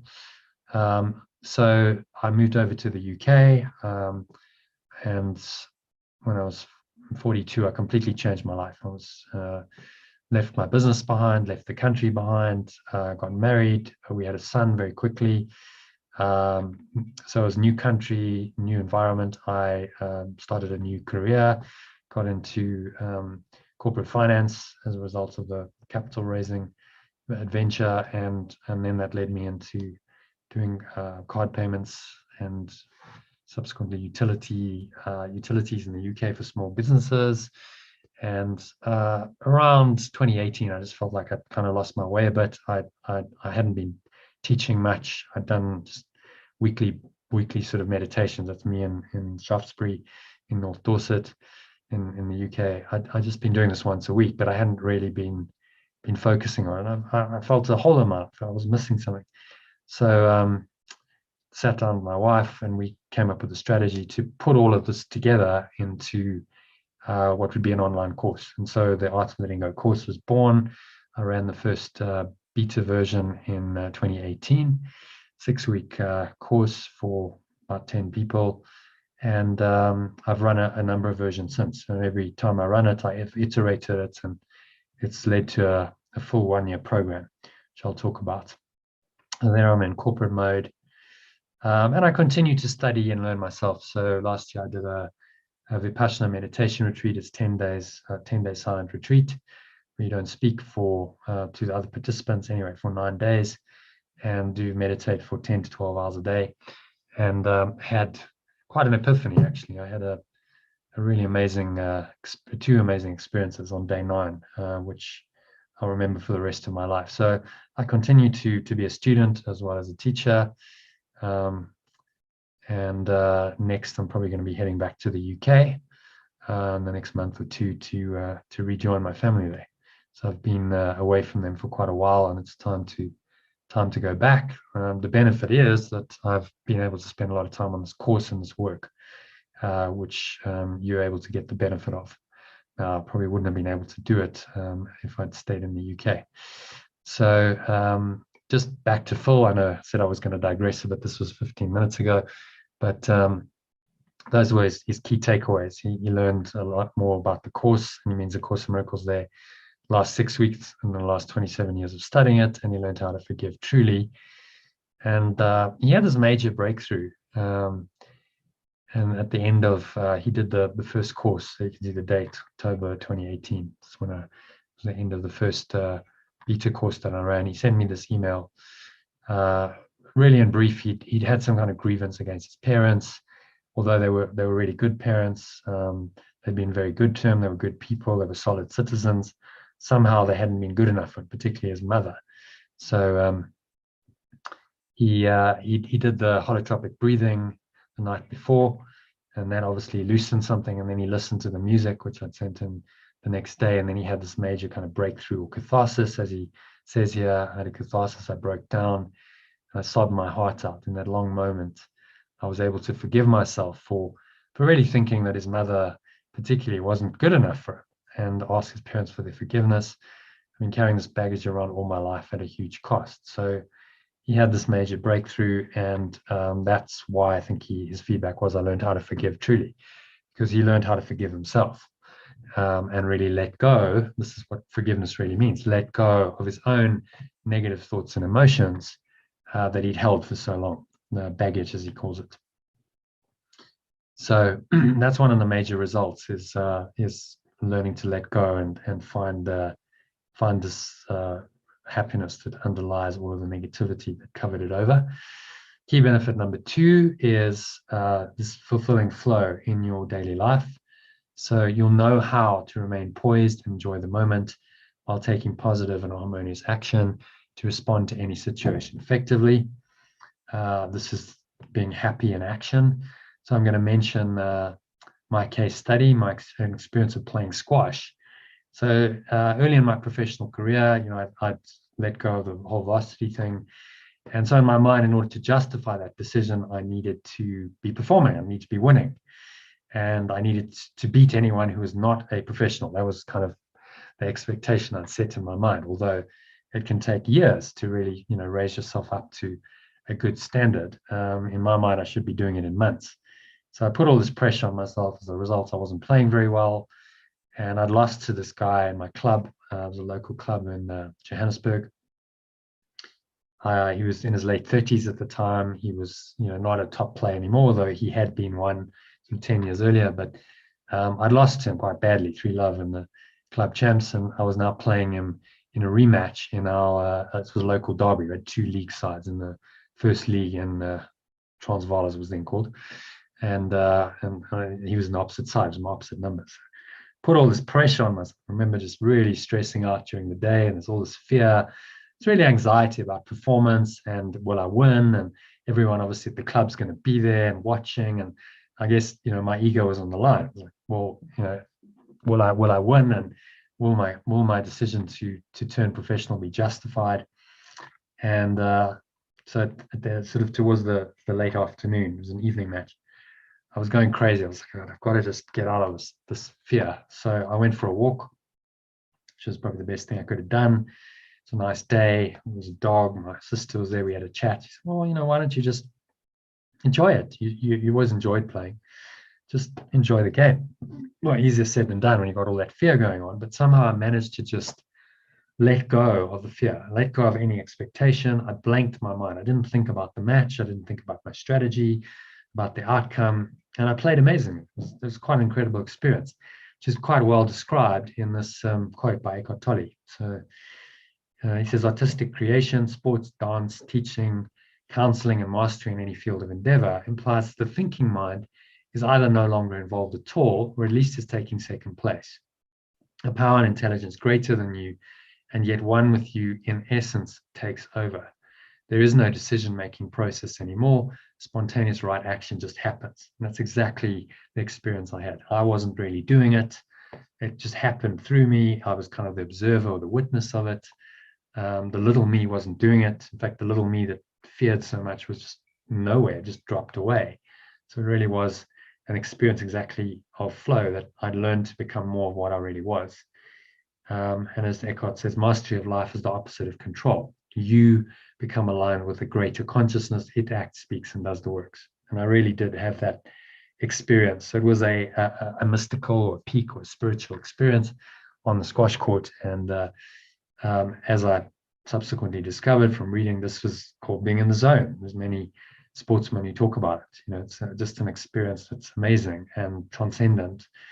And that's why they do it, because it's the experience itself is rewarding. The result was irrelevant, although I did win. I won easily. It really wasn't about the result. It was about the experience of it and the joy that I felt in breaking through all of that fear and actually being able to play to my true potential. So pretty amazing experience. It probably changed my life. It set me on a course, I think, that led to all of the spiritual growth and transformation and now teaching, so on. It may not have happened if I hadn't had that one experience. So it was a life-changing experience. So then key benefits number 3 and 4. Number 3 was higher purpose, if you recall. So you'll start experiencing more happiness and more flow in every aspect of your life through this course. And you'll find higher purpose and meaning in all of your daily activities. Too many people are looking outside of themselves. Someday, somewhere, somehow I'll find purpose, but it's not here and it's not now. And of course, it is only ever now here. It's here now. So happiness and flow will come, and that leads you to the sense of higher purpose. So you find that your purpose is just day by day, moment by moment. If I'm happy and in flow, that is sufficient purpose and meaning in all my daily activities. And it's not in the future, it's happening, it's unfolding right now. So another case study on that, this is a guy called Wim who did the first course that I ran. So a couple of weeks into it, he posted this on the Facebook group. He said, I had this severe ego attack. He was playing tennis, and because he wanted to win, he got himself very attached to winning, and he got irritated with himself because he wasn't playing as well as he thought he should. He really wanted to take a set off the guy who was playing. It was just a social match, but he took it very seriously, and he got very irritated and frustrated, and he tried to force points. And I don't know if you've ever been out of flow on the sports field or tennis court or wherever. It doesn't feel good. When you're out of flow, things just don't work very well, as he experienced.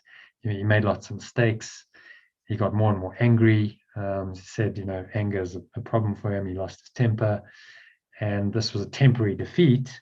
But he said, I mustn't harbor guilt. I must just let go of the circumstances, forgive the circumstances, and stay in the present.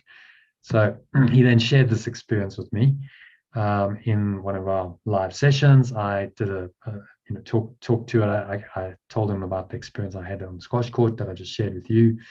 I taught him some breathing techniques, just simple diaphragmatic breathing to calm himself, to center himself. And to his credit, he applied it all. And he experienced, as he describes here, experienced totally different. The week later, completely transformed experience, same opponent, same court, everything, just completely different experience and different outcome. So he played a lot better. He was able to stay calmer. He centered himself. He focused on his breathing, and he won. He actually won in 3 sets. He realized that it wasn't about competition and winning. It was really about the experience of it. He was in flow. He enjoyed it, and he was at peace. And he said, he's a chaplain in the army, so he says, I experienced God's pleasure in me that day. That's how he explained it. I also learned that I can choose to let go of anger, which doesn't work, and be at peace instead. So there again is the transformational aspect, that it wasn't just an experience, it led him to learn more about himself, that actually anger is not who he is, that peace is his true nature, and that he chooses peace instead. So a very profound experience, just in a very ordinary setting, just playing a social match of tennis. And that's what I mean by extraordinary ordinary. There's higher purpose, flow, there was happiness, there was flow, and a sense of a higher purpose came through in that one experience. And then key benefit was ecstatic well-being. So you start experiencing more happiness and flow in every aspect of your life.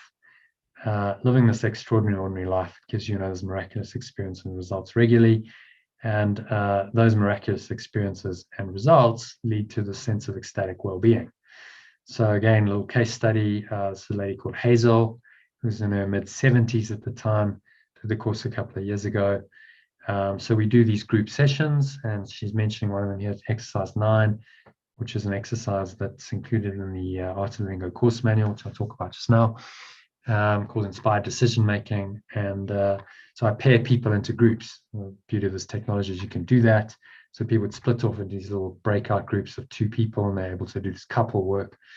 And she did that, and then she experienced this feeling of expanding energy radiating from her heart center, which she'd never experienced before. So the energy felt like pure love, which was exhilarating to the point of me being wide awake all night. What a stunning experience, which will stay with me for the rest of my life. So that literally was an ecstatic experience. These can happen. There's no guarantee, but you can have these little moments where you do experience kind of an ecstatic state, where just you feel very powerful, very energized, very happy, very joyful. And that can permeate through your life. You can have those many, many times a day. I do. Just had one there right now. You probably noticed me smiling. So this is not something that's reserved only for gurus and masters who've spent years and years meditating on mountaintops. This is something you can experience in your daily life and make it a part of your daily life. And this course will show you how. And finally, if you want to put it all together, I thought this is a great case study. This is Robin. At the time was in her late 40s. When she did the course, she was really quite unhappy. She was taking painkillers for stress headaches, and she was looking for a way out of that. And so she did the course. At the end of it, that was her comments. She said she was really satisfied, totally satisfied with the value she got. And she found it extremely helpful in helping her to let go of negative thoughts and emotions, find more happiness, flow, fulfillment, and purpose in her daily life. So her key takeaway was that peace, experiencing much more peace in her life, much less anxiety, sleeping better, not taking painkillers. So she got off the drugs, no more stress headaches, better relationships with her children, who were then just entering into their teens, not as frightened or worried about life. So pretty comprehensive transformation, which didn't just go away. So I want to share this video with you. This was Robin, who kindly was interviewed, and this was about 8 or 9 months after the course. So you'll see just how sustainable the transformation was, and she's continued on this spiritual path of A Course in Miracles, still a member of the community. So I'm going to share this and let her tell her story in her own words for the next 3 minutes or so.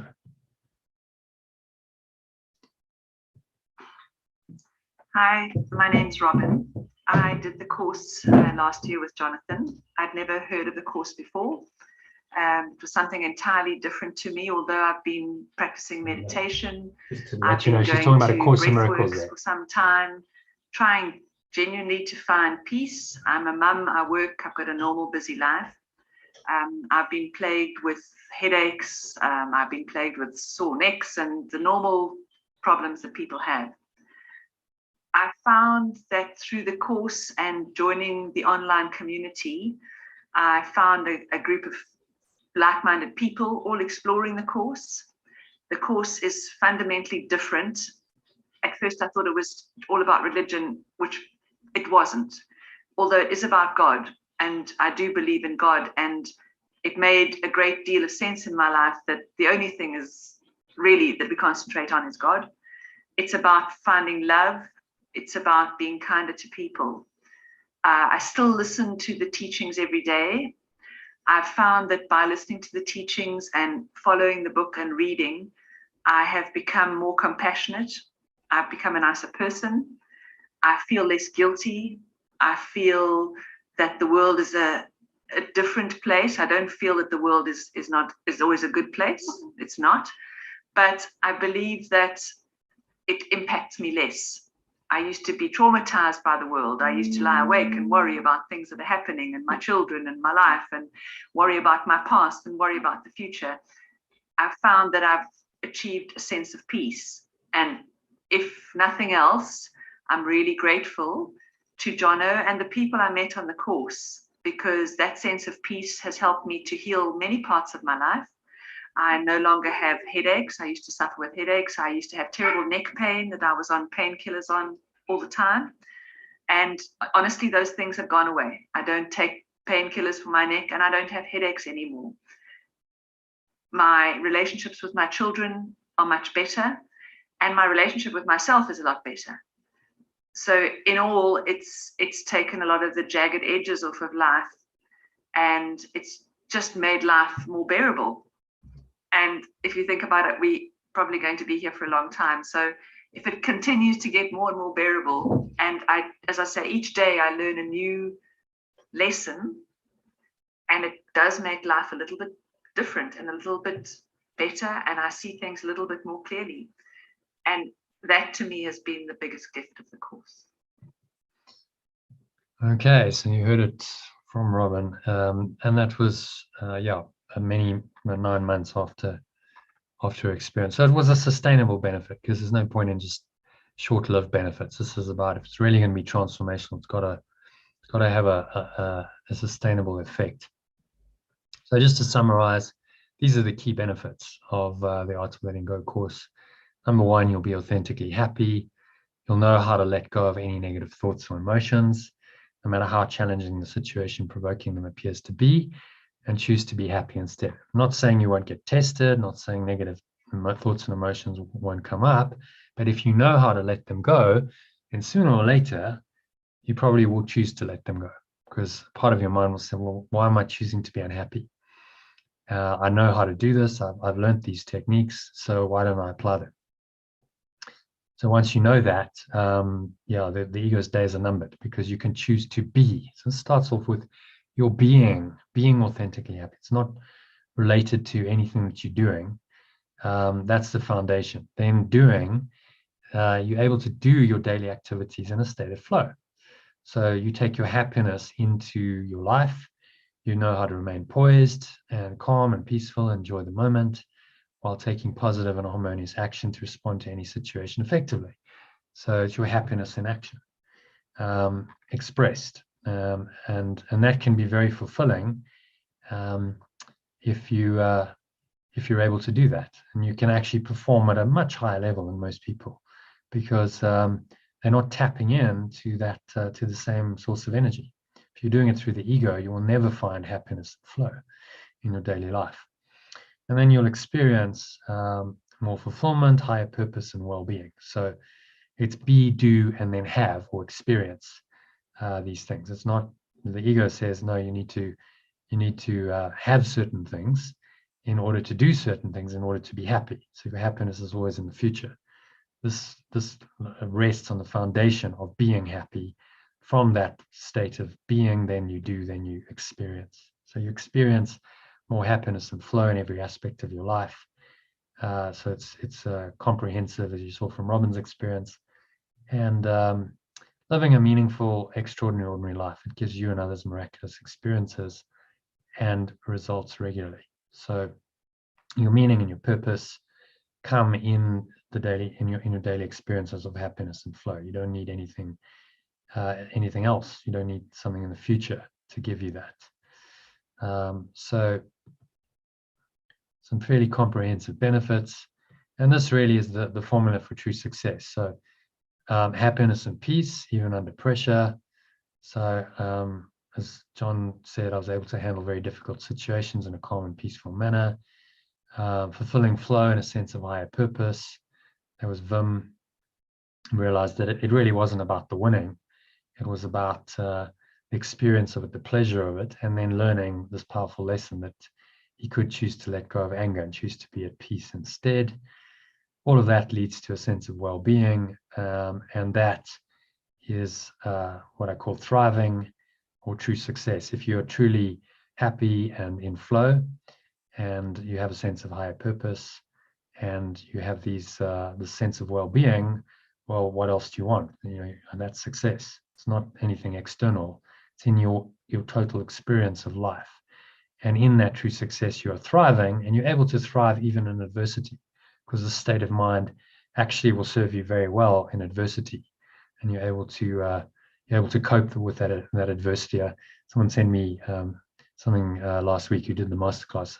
There's a new kind of intelligence called the adversity quotient, or the resilience quotient, if you like.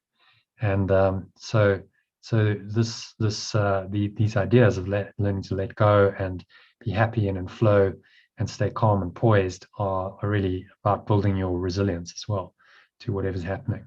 And so overall, as you saw with Robin, it had a pretty transformational effect on her whole life in every area: her relationships, her health, her well-being, her sleep, her state of mind, feeling more peaceful.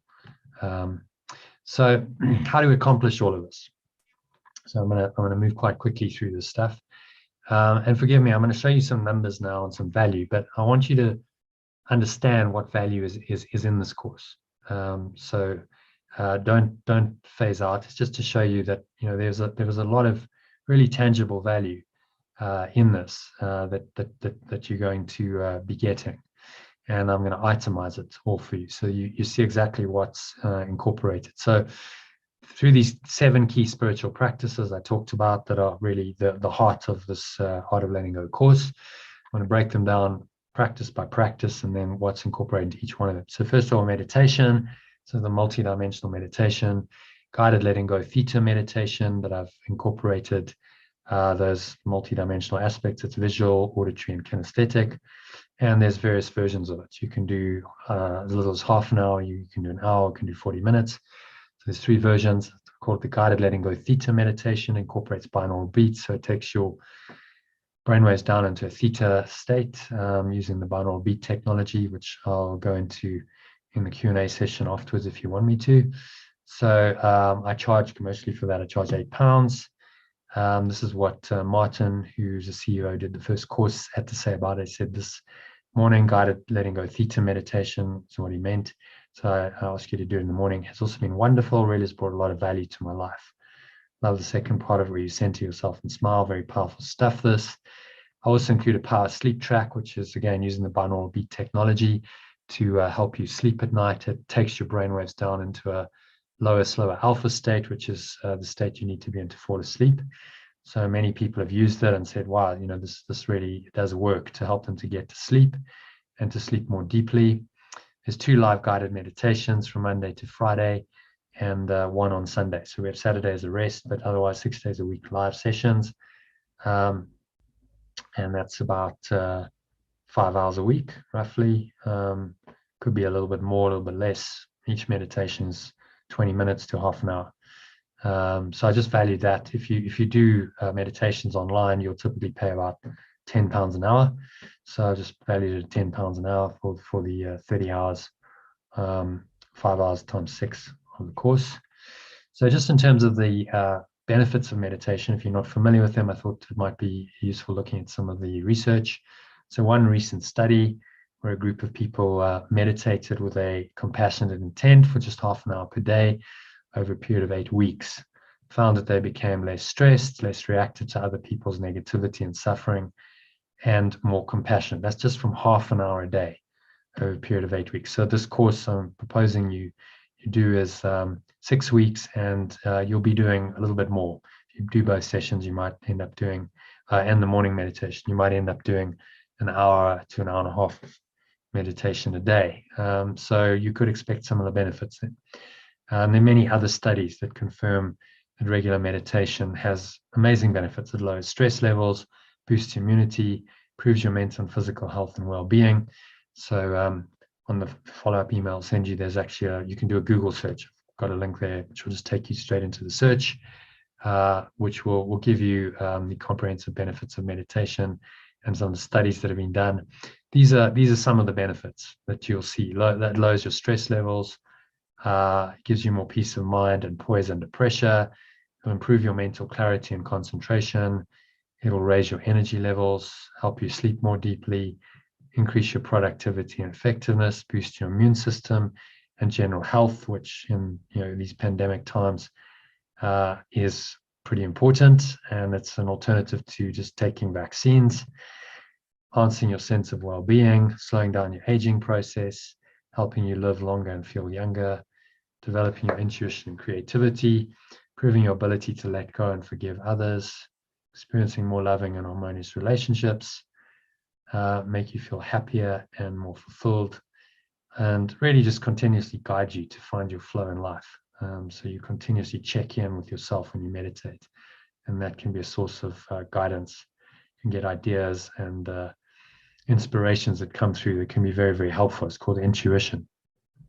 So those are some of the benefits. You can go and afterwards do a Google search and do some more research if you want. There's lots of information out there. You'll also get recordings. So if you miss these live sessions done via Zoom, then you get the recordings via WhatsApp. And I'll actually send you this recording, which I'm recording on WhatsApp after the session. So you have this entire masterclass as a WhatsApp recording that you can refer to if you want to. So if you add all that up, it comes to £377 of value. So moving on, the second key spiritual practice is forgiveness, as the Course calls it, Course in Miracles calls it, or letting go, as I prefer calling it, because I think letting go is more descriptive of what you're actually doing, and it avoids any confusion. A lot of people don't really know what forgiveness means. So this 10-step letting go process I mentioned at the beginning, there's instruction and written worksheets for that. So that's a £5 value. There's 6 other shorter letting go techniques in the Art of Letting Go course manual. So there's a £6, £1 each for those, if I was going to sell them individually. A daily mind training lesson from A Course in Miracles, sent via email and WhatsApp. So that's £43 value. And all of that comes to £54. So you can, and that's what Chi had to say. She did one of the courses. These processes that I taught really make forgiveness seem so simple. I try to break it down and make it into systematic processes and techniques that you can use that work. So it makes it very doable. Then you've got breath work and mind training. So I incorporate, it's actually really 2 things, but they're so intertwined, it's difficult to separate them. So I've just incorporated them into one. The breath work and the mind training happen together. I use breathing, and then we do some mind training with various ideas, usually from A Course in Miracles. So to start with, the first week, you're going to do a breathwork course. Consists of audio and video recordings to guide you through 7 powerful breathwork techniques. I've given you a taste of a couple of them at the beginning of this session, but there's more, including a holotropic breathing session, which is an enormously powerful state. It takes you into an altered state, equivalent to doing some kind of ayahuasca or San Pedro ceremony, if you've looked into those, but you don't need to do any substances. It just happens through your breath. So we end the course off on a high note, literally, with that. And there's also a written instruction sheet for all of these techniques. So that's a £44 value. I'm actually going to be launching that soon as a standalone course, but you get that as part of this. And then this is what Nadia had to say. She said there's these breathwork techniques really helped her. So she was actually having a panic attack, and she got one of my reminders, the little recording, and listened to it for a few minutes, and it stopped the panic attack. So very simple, but very powerful. Breathing is an enormously powerful technique, and it's incorporated into all of the mind training that I do. And then just a bit more about the holotropic breathing. So holotropic breathing was awesome, said Martin. It's about an hour and a half session. We do it live. I'll guide you through it on Zoom. So you just find a place where you come to when you can lie down and do it. Amazing, it's an amazing technique that really takes you into altered states. You can go into your past. So Robin here saying, I went to many events in my life in her past and was able to look at them and forgive and release stuck energy. So it can take you into places where you just won't go ordinarily. It can take you into past lives, can take you into pre-birth, Who knows? Depends on you. Everyone's experience is different. And literally, as Joanne said, a mind-blowing experience. That is not an exaggeration. It really is totally out of the ordinary experience. So should enjoy that. And then Phil really is the holotropic breathing was a catalyst for his cathartic experience. It was definitely the trigger for it. Although it's probably all the processes we've done that allowed it to happen. But it was the catalyst. So it's a great catalyst. It's a great tool. You'll get to do it. You'll also get to do two audio recorded breath breaks. It's 3 to 15 minutes each to guide you through practicing the mind training lesson for the day from the Course in Miracles workbook. That's from week 2 onwards. We start studying the workbook. So I just valued those at a £1 each. And you get to keep those. You can use those anytime. They're on your phone. I send them via WhatsApp.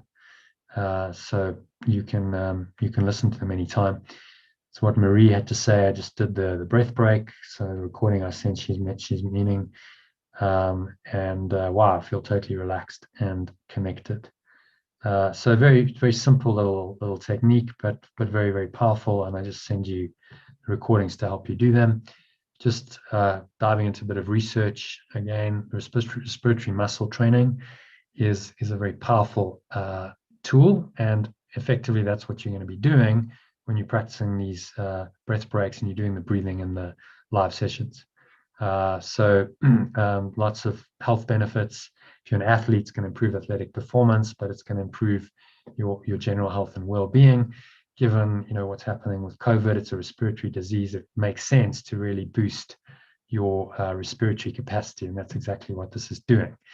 So it can make your respiration more efficient, lower the perception of dyspnea, which is lack of oxygen, and dysfunctional breathing, improve performance in hypoxic conditions, which means without oxygen. So I was a professional athlete, as you know, and I can really vouch for its effects. And if you do this, you will become much more effective just in your daily life, whether you're an athlete or not. If you can be like an athlete, and in your work life, you just have much more resilience, much more energy than you would otherwise. Again, there's some information there which I'll send you as a link afterwards via email, so you can check out that link if you want more information. And then there are these daily emails and WhatsApp messages, which you may have been receiving, but you get a daily mind training lesson, an illustrative photo, and an inspirational quote. It's an illustrative photo, so I'm just going to go into here and show you one of these. So this is one from the course. You can see there's the mind training lesson. Actually, this has a second quote. Sometimes I do that, but there's the inspirational quote. Then there's a little kind of blog post on it, which you can read a bit of teaching on the quote. And then there's some recorded discussions. So if you can't make the live one, you can go and you can watch it on YouTube, or you can download the podcast onto your phone or whatever device, and you can listen wherever it suits you, or you could just listen to the meditation. So all the resources are there that you can use or not. And then further down as you go, you see this is the mind training lesson from A Course in Miracles, which is all in there. So you don't need the course. It's included in, I send you the links and embed the actual lessons in the emails. And then there's a whole lot more. So there's an ideal spiritual schedule. So just laying it out for you and saying, so ideally, if you want to structure your day, here's an idea of how you can do it. Get up and do the guided letting go Theta meditation. Then practice the workbook lesson. Then join in a live session. So we do a live afternoon session at 12:30 UK time. It's 2:30 currently South African time. Listen to another breath break in the late afternoon. Then we go into evening practices. So you can either listen to the recorded discussion session, or you can join a live session. Up to you. So there's a lot of material available for you, and I lay it all out for you in the emails. So as I mentioned, there's the ideal spiritual schedule, links and attachments to audio and video recordings. So I've priced that at £43. I've already costed in £43 there, so I'm not double counting. That comes to £157 for that component of the course, which is quite a key one, breathwork and mind training. Then this is really probably my favorite part of the course, the group discussions and meditations. So we do meditations as well, but I include that under meditation. But the discussions are really about discussing some of these principles and ideas in detail. We read the text of the workbook and the text of A Course in Miracles together. So you join on Zoom using the same login link, and from Monday to Friday and on a Sunday, we do these live sessions where we meditate and we discuss together. That's going to be roughly about 17 hours a week, give or take. Each session slightly different, but that's sort of the number. You don't have to attend all of those. They're happening, they're available. Each session is different, so if you miss it, then you can catch up with it on a recording. I've charged those at £10 an hour. I was charging them individually. That's what I would charge. Then audio recordings of live sessions sent immediately after the session. So that's around 17 hours a week. I just charge £1 a recording for that. So those are recordings that are permanent. You've got them. You can listen to them anytime. Giving you 1 or 2 extra recorded discussion sessions based on a previous course. So that's, as you saw, embedded into the email for the day. So if you can't make the live sessions, you can listen to those. It's about 12 hours a week. So there's a lot of material there, and I've factored that all in. That's where a major part of the value of the course is, and where a major part of the learning is. I'd really encourage you to join it. If you're going to do this, join as many live sessions as you can, because it's interactive. So you can interact with other people and me. You can ask questions, and in that environment, your learning is going to be accelerated compared with just listening to recordings. And as Vim said, there's a powerful dynamic in doing the course material together as a group and sharing energy. So it's that transmission of energy effect that happens in these sessions, and you do pick it up when you join them. So the people who've got the most benefit out of this course in the past have been the ones who do the most live sessions. It's just a little tip. Then reading A Course in Miracles. So I ask you to read the workbook in the morning, plus 1 section of the Course in Miracles text every evening. So you don't have to buy the course, the book. You can if you have it, great.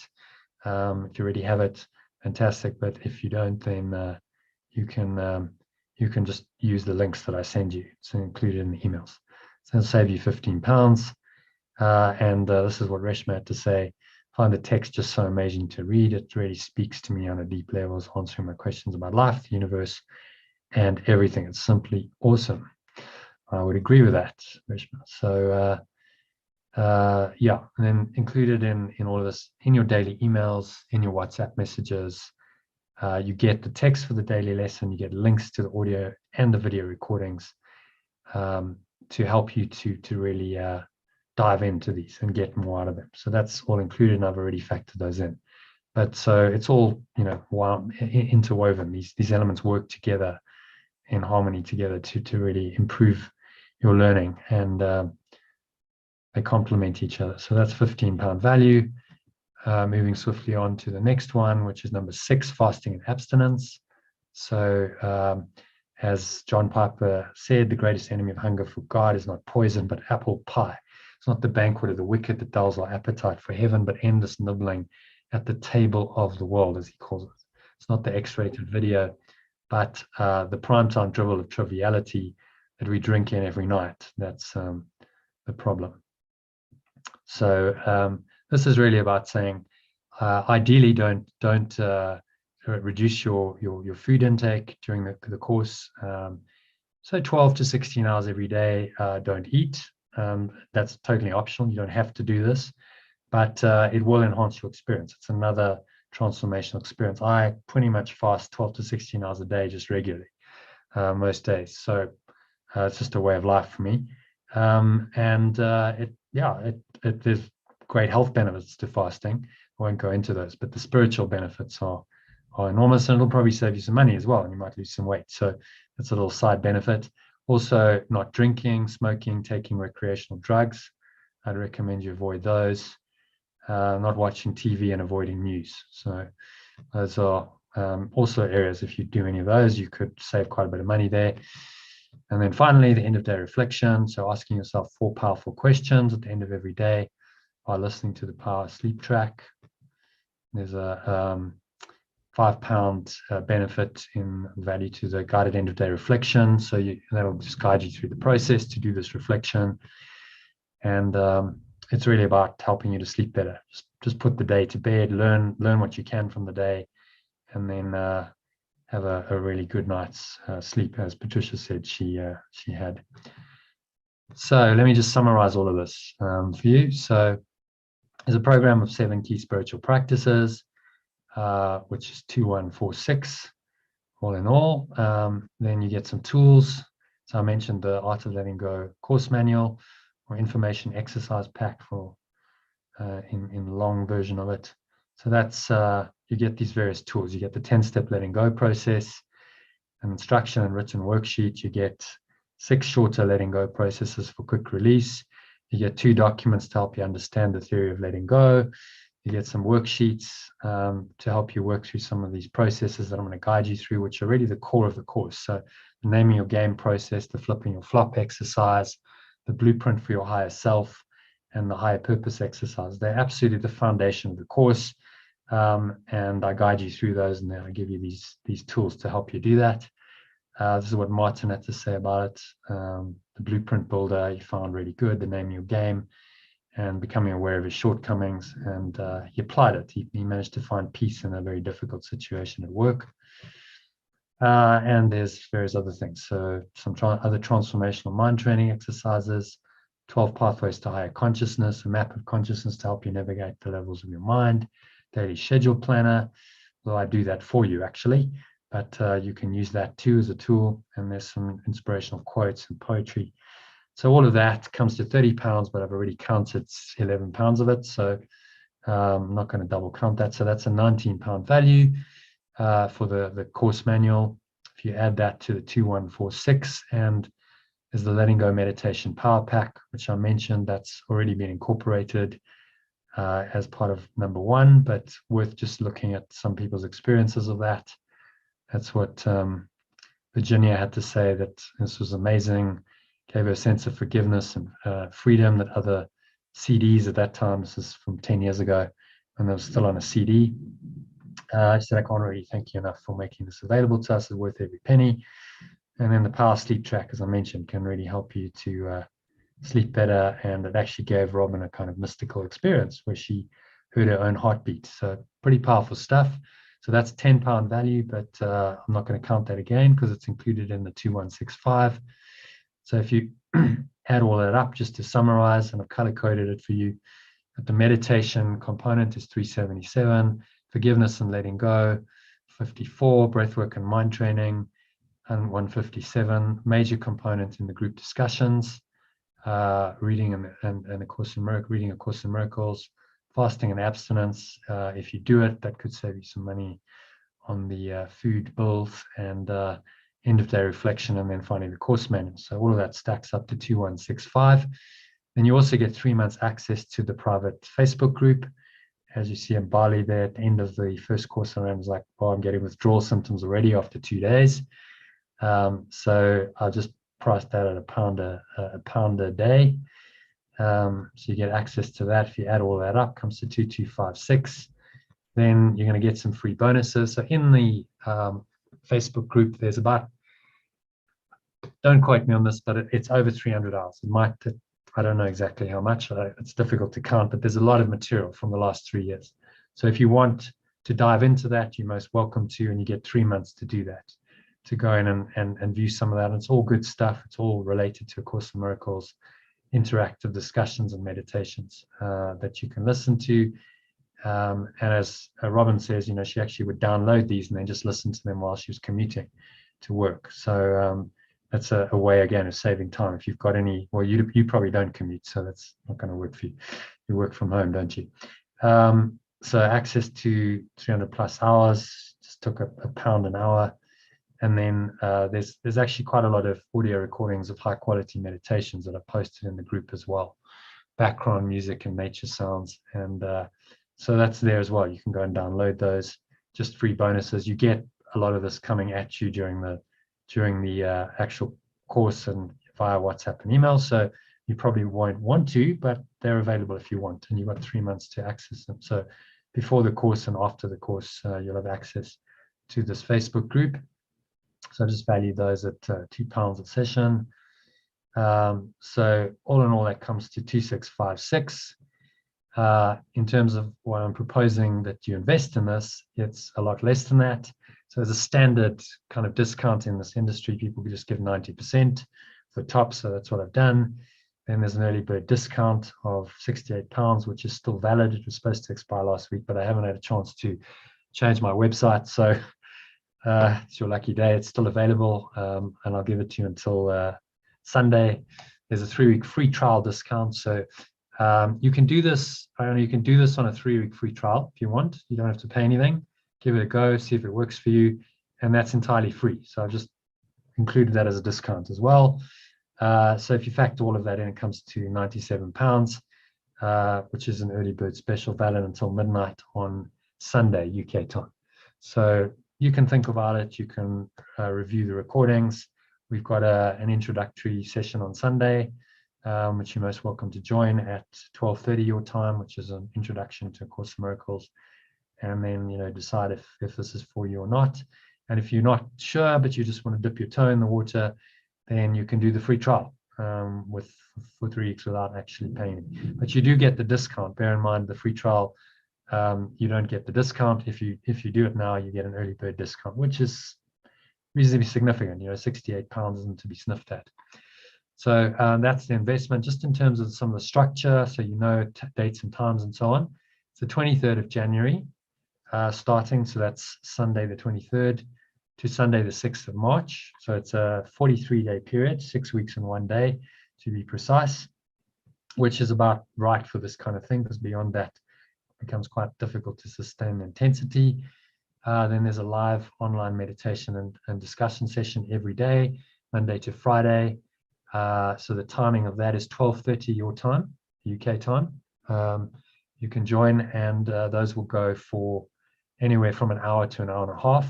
You can just join for the first half hour if you're time stressed and do the meditation. We just do a quick discussion on the quote for the day and the meditation, and then you could go. But if you join the whole session, you will get benefits. And then we do an evening session as well at 6:30 p.m. your time, which will be anything from 90 minutes to 2 hours. So I've put the times there. Lasts an hour to 90 minutes in the afternoons, and 90 minutes to 2 hours in the evening sessions. Just depends on what we're covering in each day, and it's interactive, but I do try and stick to these times as much as I can. And then on Sundays, we do group work. So some of those processes that I mentioned, the name of your game exercise and the blueprint for your higher self, we work through this. I work you through it in a group on Sundays, so don't miss those sessions. And that can be anywhere between 2 and 3 hours. Again, it just depends what we cover, what comes up. Occasionally they can go longer than 3 hours, but I try and keep them to that 3 hour mark at the maximum, and that's again at 12:30. So in terms of the structure, week 1 is just kind of an introduction. We explore the theory behind the course. So I give you a high-level overview of what the Course in Miracles says, which you might find quite useful. I give you some documents to help you. You can read and discuss the first chapter of the text in the sessions. We work through exercise 1 to 3 in the course manual. We study and apply the first 7 pathways to higher consciousness, which are very interesting and really sink in very nicely with the Course in Miracles. And we'll do the breathwork course. So you'll learn 7 fundamental breathwork techniques. And then in weeks 2 to 6, we settle into working through the text and the workbook of A Course in Miracles. So we work through 35 lessons of the workbook. We read chapters 2 to 5 of the text, and we work through exercises 4 to 12 in the course manual. And the last 5 pathways of the higher consciousness, 12 pathways to higher consciousness. And finally, we close it all out with a holotropic breathing session, which is very powerful. As Mike said, he liked doing the 2 calls a day. he found there was a different energy in them, so they are different. Each one has its own benefits. So ideally, if you do both of them, he did, you gain a lot out of them. I think you'll teach. So he went on about my teaching, which is very kind of him, keeping the flow. And he just said in the end summary, I think your process is amazing and yielded great results for me. So there is also, I wanted to mention this, there's an option to do 1 year. If you really like this and you want to dive in, I've had 1 or 2 people who did this up front. You can dive into the whole year. So the 6-week course is the start of a year's program. It's the introduction to the 1-year program. So I factored it in there. You've got the 2656 total value, including the bonuses. And then after that, you've got the key elements maintained. So it's the live online meditations, live online discussions, recorded meditations, breath breaks, and discussions coming to you via WhatsApp. You get access to the private Facebook group the whole time, where I'm posting stuff and recordings, and you get 1 email and several WhatsApp messages a day. So I just priced that all in. So there's a huge amount of value there.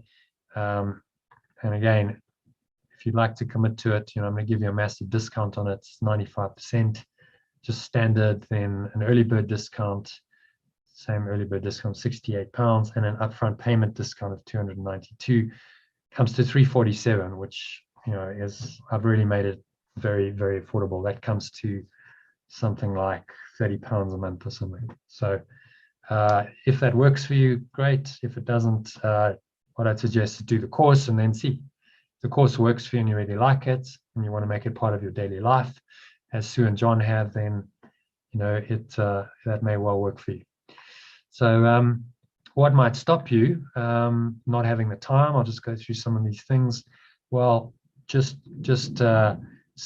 simplify your life. I don't know if you watch TV, but you can stop watching TV to create some time so that you can do some more meditation in the morning.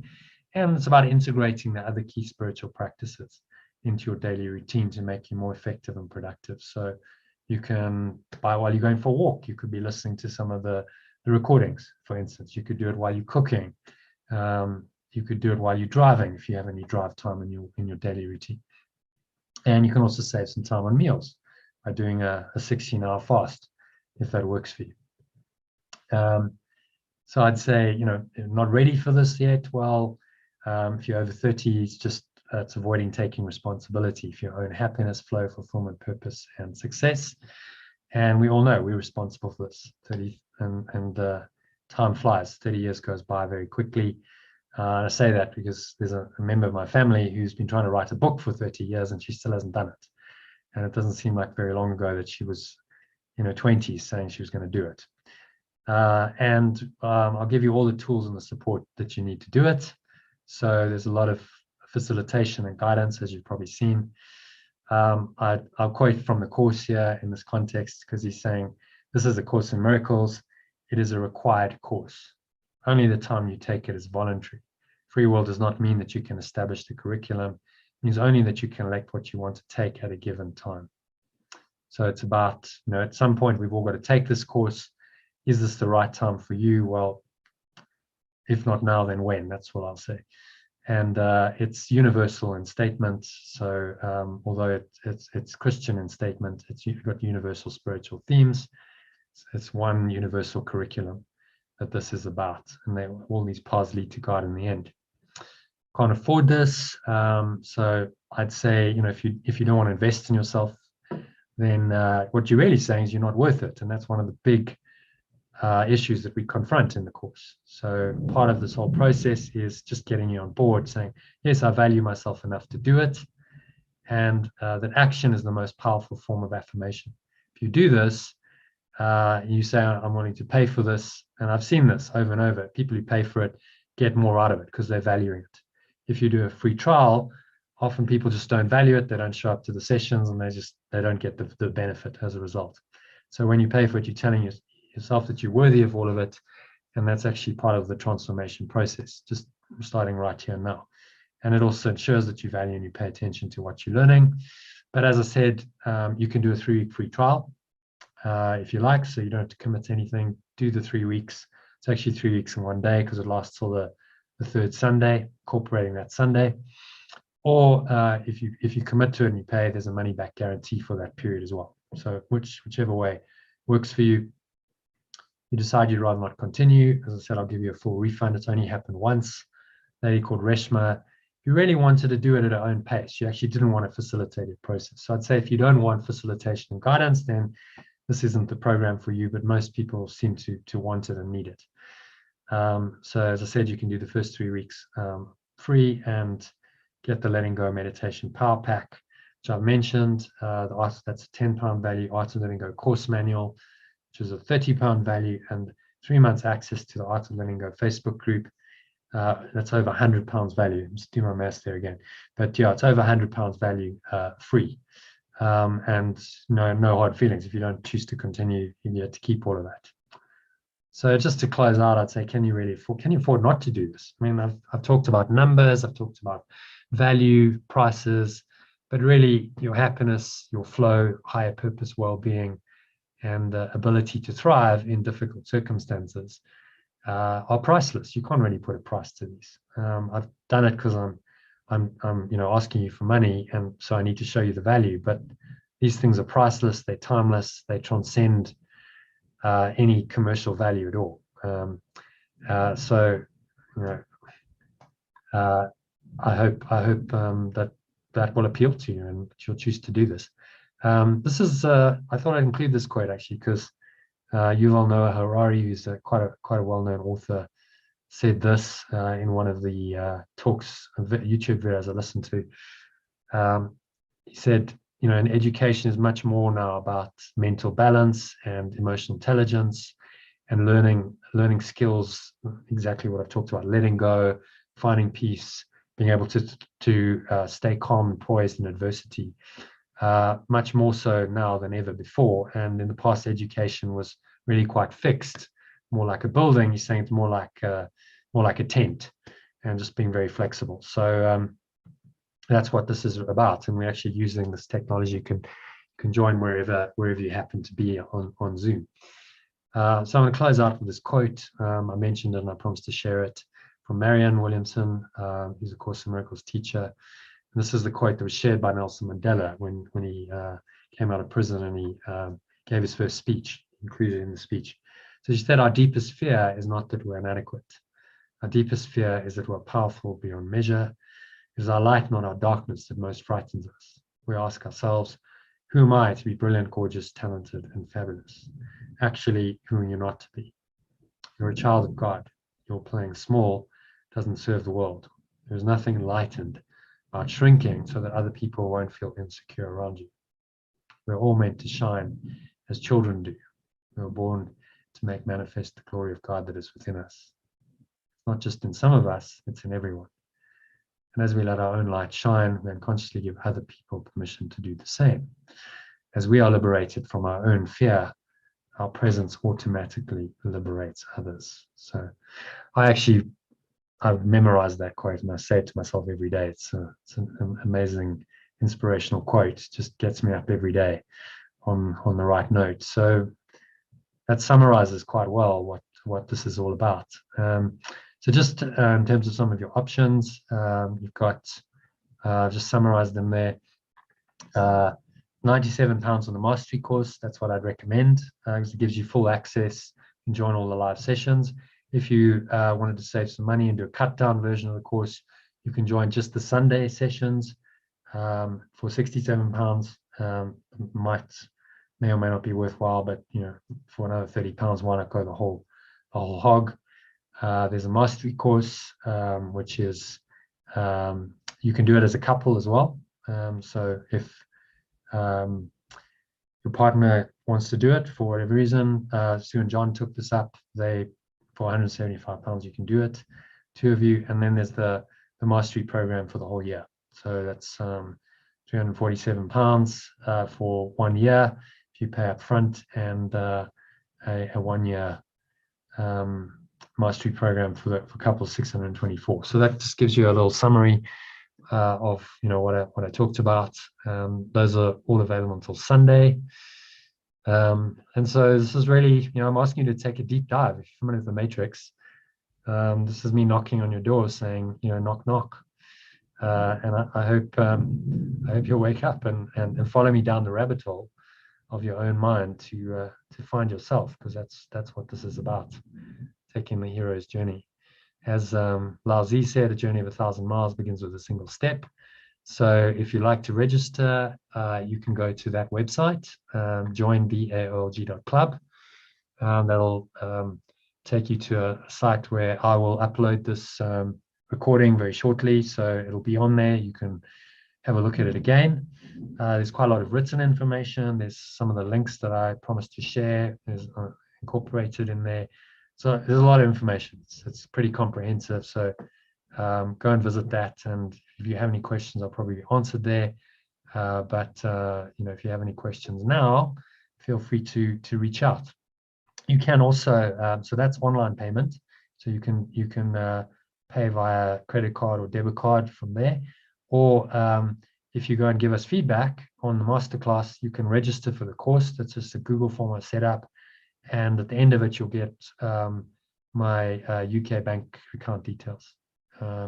So if you want to do it that way, then no problem, and I can send those to you. So just let me know what works for you.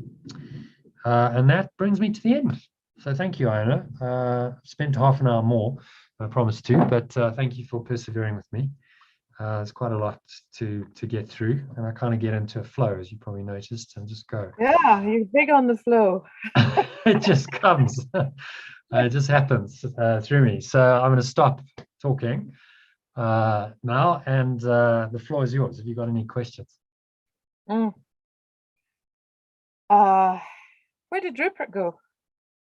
Did he drop off? I'm not sure. He dropped off, I think, and didn't come back. So Okay. Hopefully he'll catch the recording. Yeah. All right. So it's 9:15. I am hungry and I need to go to the loo. So I'm Need to get going. Yeah. I feel a little stressed in my body, but it's a good time for me. I feel that I have been looking for something. There's very many opportunities here in Findhorn. Every other person is offering their modality, involved in this, start this, work with me, come every day, do this, do that. And I've said no to all of it. Okay. Done my own thing. And there's been reasons for saying no to all of it. And it's had something to do with the Course in Miracles. And I haven't known what, but I am pulled back to ACIM again and again. It's been a foundation for a very long time. And here it is again tonight. So yeah, exactly. So here it is. And I also hadn't heard from John Reynard for the longest time. So for him just to contact, out of the blue. Well, seemingly. Yeah, randomly, if it's such a thing. Yeah, quite, if that's a thing, which it isn't. Yeah, all synchronicity, isn't it? Yeah, exactly. And all of that really interests me. I think almost certainly, yes. Okay, well, that's good conceptually. And then it's just how yes. So, there's a number of ways. I've tried to make it as doable as possible.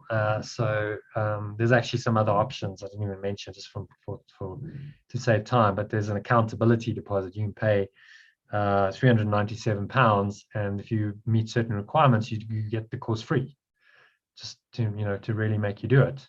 And someone's just taken me up on that. So I'm like, okay. At the end of the 6 weeks, I'll make you an offer to continue on the journey. But that's also a possibility. So to pay for the whole year course, the 397 for the whole year. No, so the 397 accountability deposit is for this course, just the 6-week course. And if you really want to do it, this lady said, I need to be held accountable because I lack discipline. So like, okay, if you really want that, then this could work for you. There's certain requirements you have to meet. You have to attend like 30 live sessions, all the Sunday sessions. do all the exercises, in order to get your deposit back. So it'll make you do the course really well. And then at the end of the 6 weeks, if you met all those requirements, you get your deposit back, or I make you an offer. Say, well, look, if you've really done it this well and you'd like to continue, then you can continue using this credit, and I've got a whole year program, so you might want to continue. But that's choice. It's up to you. So that is an option. The 347 is for the entire year. So if you'd like to join for the entire year, you say, look, yeah, I'm really up for a 1 year deep dive into A Course in Miracles, doing these daily sessions and so on, as Sue and John have done, and it really has, benefited them. I don't know if you've had a chat to them, but it really has. And there's actually a testimonial from them on my website, on this joy@elg.club. I did a 20-minute interview with them. Yeah. And it really did, it just brought a depth, I think, to A Course in Miracles that they didn't have before, because they were just doing the workbook. Right. Yes, indeed. That's what he explained. Yeah. And the cost for the 6-week course is £97 if you do the mastery course. And if I decide at the end of the 6-week course that I want to continue for the year, is that me paying that portion of the 347 for the year? Yeah, exactly. So I will give you on an ongoing basis. It works out to £26 a month, or $260 odd for the year, if you pay it up front. So it's pretty much included. So the course starts on the 23rd of January, but I work, I'm self-employed, and it looks like I'm going to get a commission piece to work on. So everybody who's on this, I mean, everybody has their own stuff, but and has to work around their work commitments, because we got to play the power game of money. Yeah. So you fortunately you flexi time, presumably, so you can do your work when you need to and join the sessions, hopefully. Yeah, I have on that first week in January two long days already looking for. Right. That's the commitments until the end of January. Okay. Well, that's okay. If you can't, I don't expect everyone to make every session. I mean, no one does except me, because I'm facilitating. Maybe part of the reason why I've designed a course like this, because it makes me show up and I have to practice.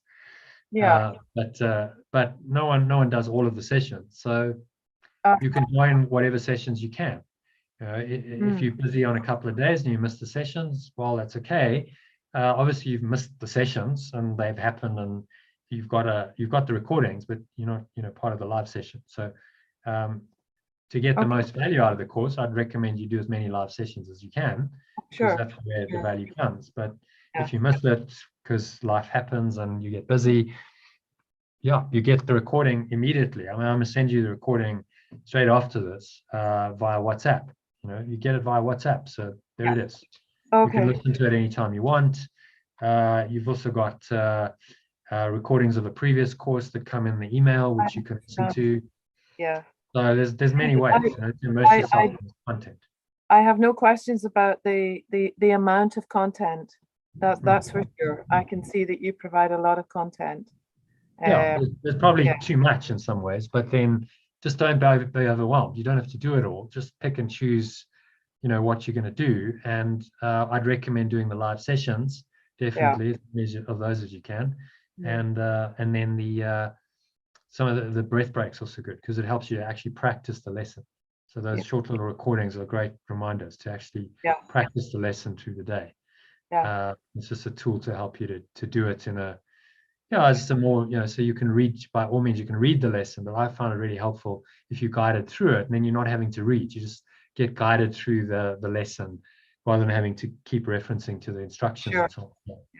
So I'd focus on those, and everyone finds their own rhythm with it. So in the first week, often people are, I'm feeling a bit stressed and overwhelmed. And like, just find your rhythm, find a flow with it. That's the whole point. The whole point is not to create more stress in your life. It's to relieve that stress. Well, talking And of that, I'm going to have to go and relieve the stress in my body right now. yes, okay, So, okay. all right.